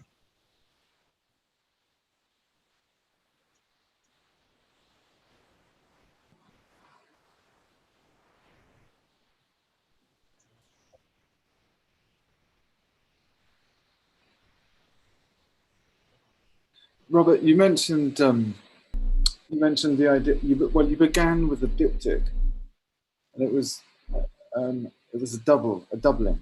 Mm-hmm. And you mentioned also along the line the idea of a kind of doubled site. Is that in play still? Yes, it is still in play. With regards to the same kind of concept in Nigeria, would be the only one I could find was the town hall, or the village square, or a kiosk. In Nigeria, little kiosks are actually absolutely prolific and actually legal. There's some issues they have to deal with the landowner, but minus that, it is legal, and they're a viable way of getting goods. A lot of people actually make their living from just a kiosk, and the kiosk is an ever-changing space, but it is very insular, because there's you inside the kiosk and then there's the outside. So I'm not using the kiosk in the sense of that insularity, but kind of opening that up and maybe using what I've learned here in LA through building my model, and using that kind of a piece of that model, or the transition process from 2D to 3D, and taking that 3D to a location. So there's this forward projection, or at least a projection in a direction. Yeah. Just seems to me, I mean, just briefly, that idea of doubleness and a kind of double seeing and a double-sightedness, if you can say that, Mm-hmm. you spelt both ways, in the sense that you're seeing things in two ways simultaneously, and upright and upside down, but also double-sightedness as in there being two sites for your project. And also that in some sense, those two sites are maybe distant and far and discrete in some respect, but also it seems to be something to me in what you're saying about the double, which is that things are always doubled anyway. But there's a doubleness even to being ostensibly in one place and one time. Actually, there's always that inverse, which is co-present. And I think that, I mean, I think as many people are telling you, you're working with so many provocative references. Maybe part of what you want to do as you gear up for your presentations is really think about which ones are you going to put in the foreground and really emphasize and clarify. I think you have many good options, but there's a kind of, maybe a sort of editing process which can go on here. And I mean, I think the double-sightedness of your project in those two ways is a very powerful one. You know, and also within the set of cultural, well, within the set of references that you're working with, I think that inversion is especially powerful. So I just encourage you to keep hold of that.